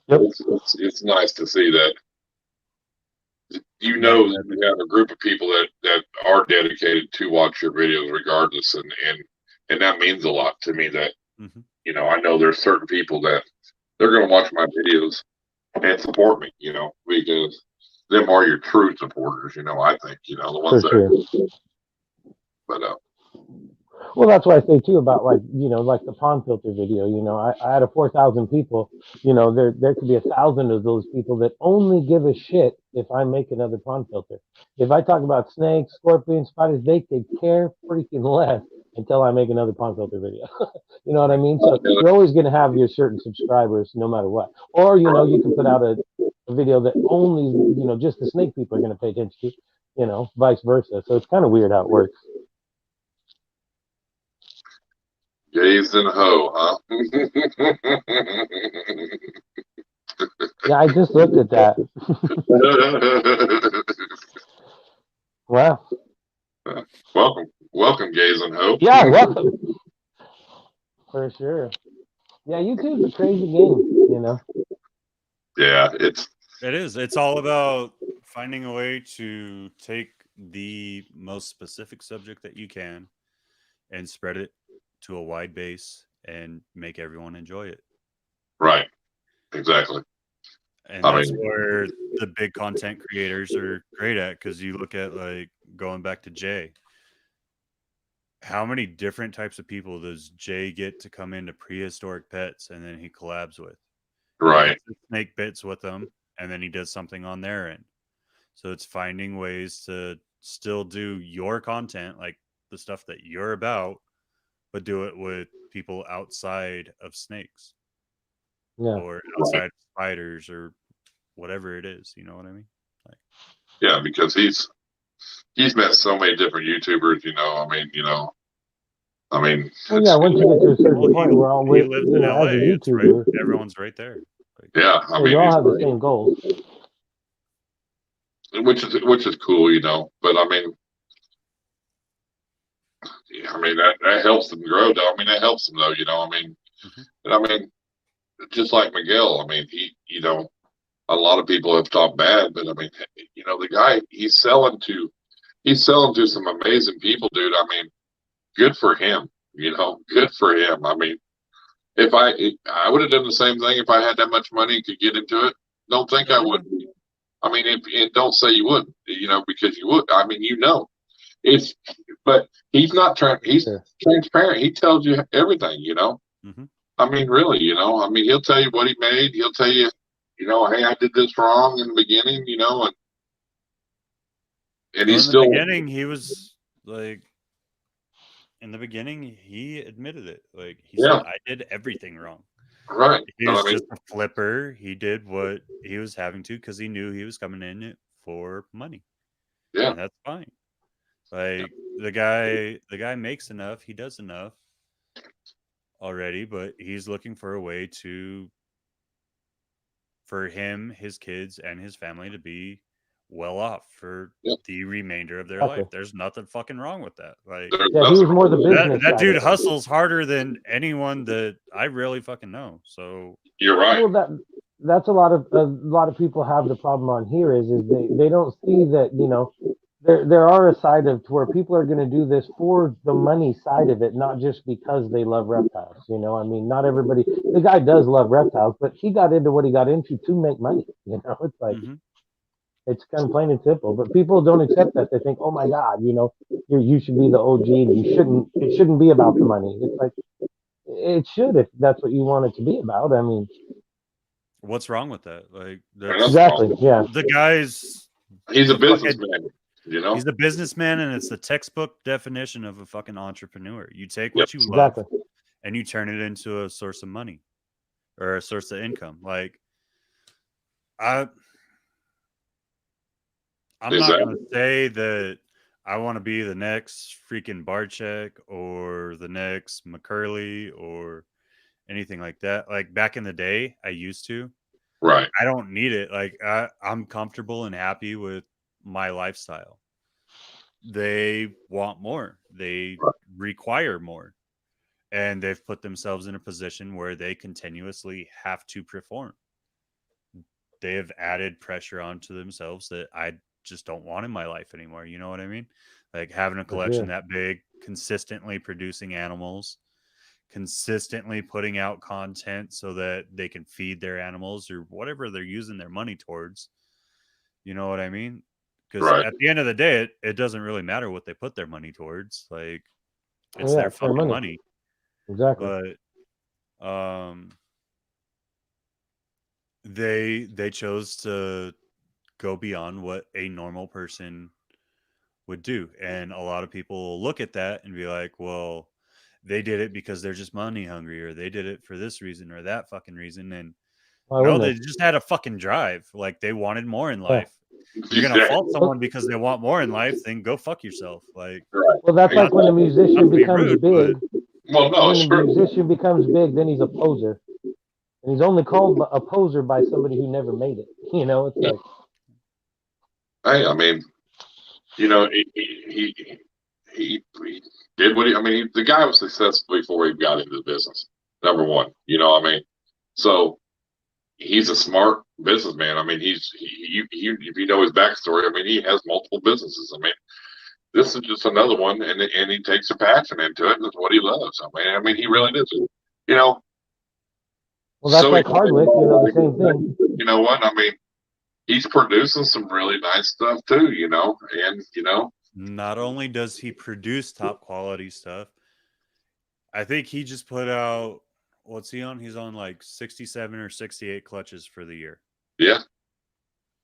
He's not only producing top end shit at 4 years in, because we both started around the same time.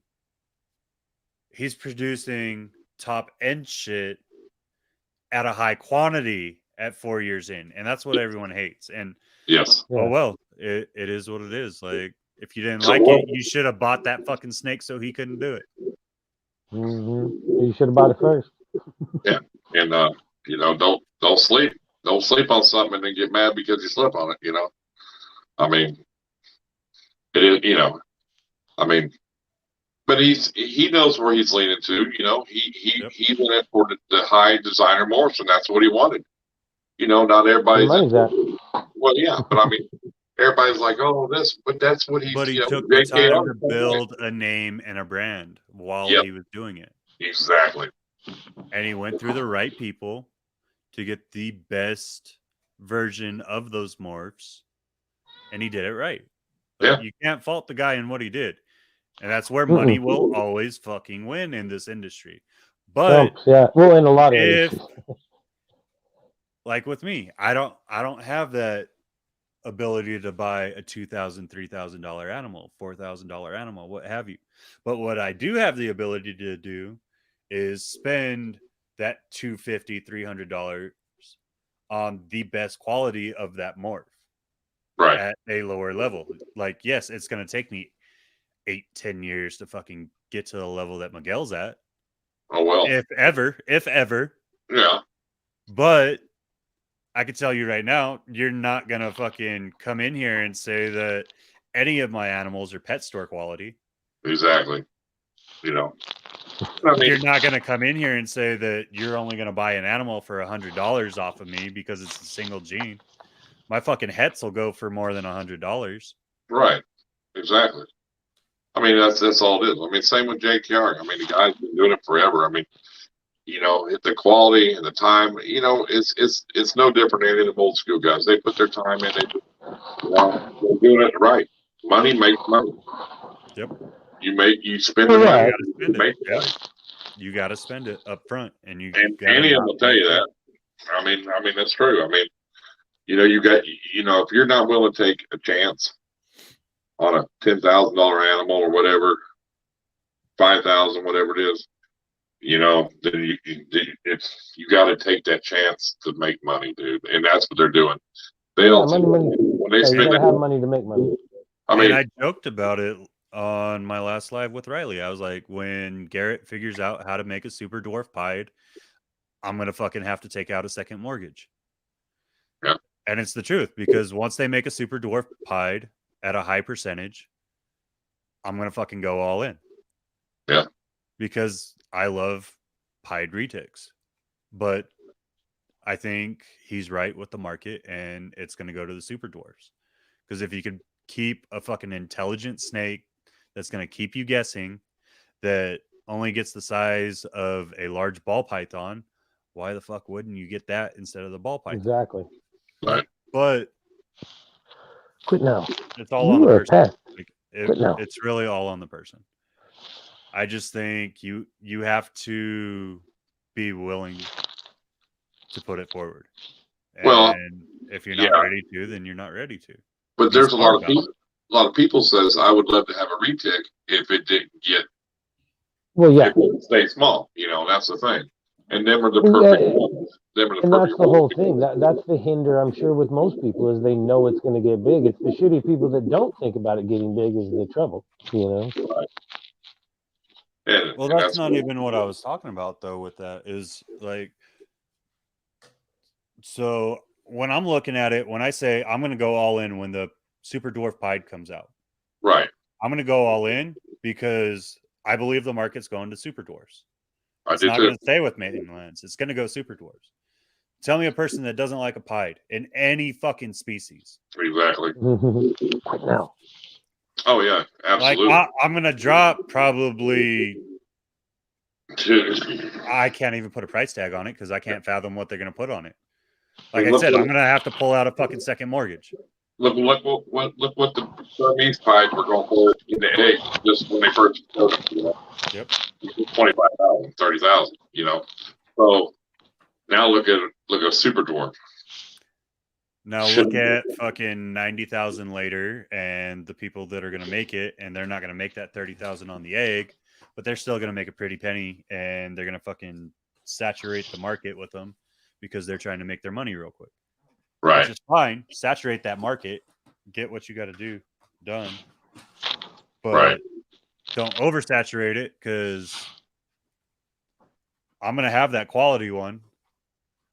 And you're going to hate yourself after you fucking saturate it and everyone starts looking at your table and like, well, you got 20 of them, but they all look like shit compared to my 4 or 5 that are going to stand out.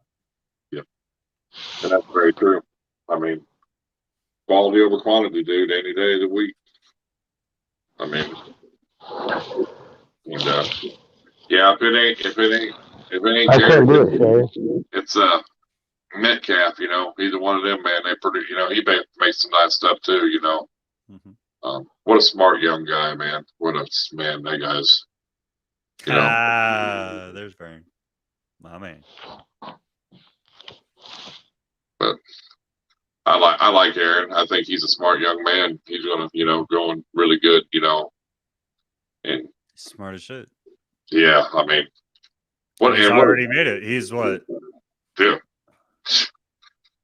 How long? Like 16, 17, maybe a little older than that. He's a little older than that. I think he's maybe 20, maybe. Okay. I don't know. But I mean, what a genuine kid, young man, dude. I mean, you can't ask for a better kid than that. You know, I mean, to come into this hobby and what he does is just. Well, it's like going back into what I said, like mentorship. When I first came onto YouTube, I was like, you need to do your studying. You need to get your mentorship. You need to do it the right fucking way. And that's what the guy did. He fucking mentored under Garrett Hartle, one of the biggest names in retics. And what's he doing?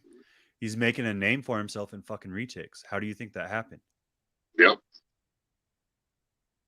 So yeah, he did that split clutch with Garrett this year. Of course, he lost some in the incubator failure, but you know, the guy's like, it happens. You know, I mean, you're talking like producing these things never been produced. You know, like I can't remember what I don't think it was the Crumbas or the Waddies, or I don't know what they were, but they were just, you know, it was just something that was amazing to produce anyway. You know, and then they'll lose because he has an incubator failed on him. Garrett, he lost some clutches and part of them, you know, but that happens in the hobby. It's gonna happen. I mean, that's part of life. Yeah. That's what I fear the most this year. Like I just ordered an incubator, but if it doesn't get here in time, because I have that 6-foot one, but I just don't see the purpose in fucking building a 6-foot incubator all the way for one clutch. You know what I mean? Right. So until more guaranteed, and until I know I'm breeding multiple species, I'm not going to worry about getting that 6-foot all the way set up. It would make a good video, but I just don't need it. You know what I mean? Like right now, it's just taking up space. It's actually a storage closet for all of my snake stuff. But that's like one of my biggest fears is I've now 2 years, well, almost 3 years in, 2 years worth of breeding, finally getting my clutch, and then the whole thing goes bad in the fucking incubator because I did something wrong or I wasn't willing to spend the money on it. So I was just like, fuck it. You know what? It's not worth taking the chance on the first couple. Let me get the shit right under my belt. Then I'll start taking my chances further down the road. And like, honestly, if you look at it, it's not that expensive to get a small incubator. It's really not. Like, no. You're gonna make it back on that first clutch. Yeah. I mean, I've gotten a wine cooler one I built, but it's worked good for me for a couple of years, you know, and I have no problems. In fact, I run mine in '89, and I've never had one clutch go 55 days, dude. They've hatched out early, every one of them, and healthy. So. Well, that's the joy of being down south, and the ambient temperature outside being a lot warmer too. Yes. Sorry, Justin, Washington. He's gonna be stressing out. Justin only has like another month, and he'll never get to do anything outside for the next 6 months. Yeah. Yeah, that is true, but the hardest part's not looking. But you get to focus on snake breeding, and that's important. Yes. Oh, yeah. And YouTube. So there you go. It has its give and takes. I get to play outside all year round, but my attention gets diverted to other things sometimes.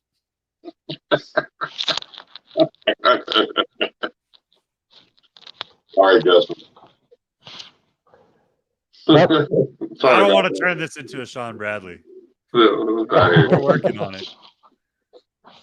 I'll talk with you guys all night. I can talk snakes and reptiles all night. Oh, I know you can. Mama might get a little pissed at me too. Are we trying to beat Sean's record or not, or do we not need to worry about that? We could work on that one on a second video. There you go. No, usually 3-hour mark we're usually done. So or even before that. So we're getting where we need to be at. But yeah, it's been a great interview, man. I could tell he's like, God damn it. I'm used to asking all these questions. I have to fucking answer them.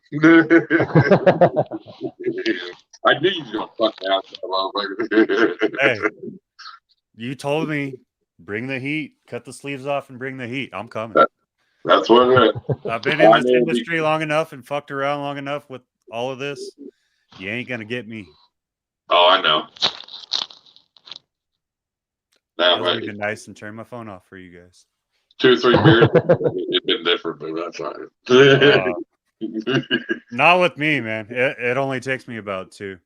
There you go. All I drink is the heavy stuff now. So after 2 beers, it could get ugly real quick. Oh well.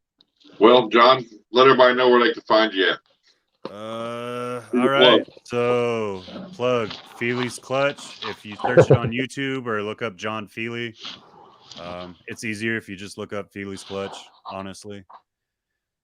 On Instagram, it's just J Fealy. We haven't created a channel for the podcast yet. We're just skipping back and forth between Deadly Tarantula Girls YouTube channel and mine.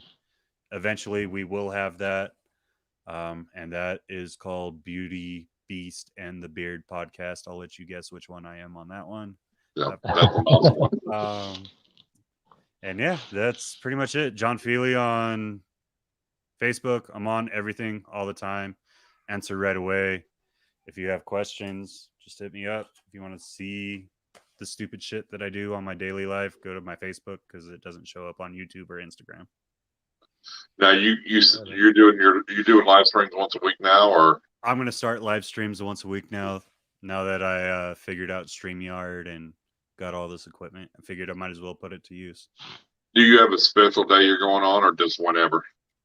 Right now it's just whenever. I'm still trying to figure out. So all the people that I talk to, my live videos are gonna be interviews, just like this. So like last week it was on a Monday. This week it's going to be on a Friday because that's the only time that Jeremy had available this week. It just really depends on whoever the interviewee is. You know what I mean? Yeah, and that's almost how you have to do it. You know, even like time wise, I even ask them, you know, hey, is this time work for you? Because I know there's people that are different time zones, so you know. Oh, yeah, for sure. Well, that and I can't even promise like a solid live right now because I had your guys's later in November. I'm not even sure what day we're sitting down, but I'm going to be on Snakes and the Fat Man for like a 15-minute plug. Oh, yeah. And then I have another podcast that asked me to be on for a full episode.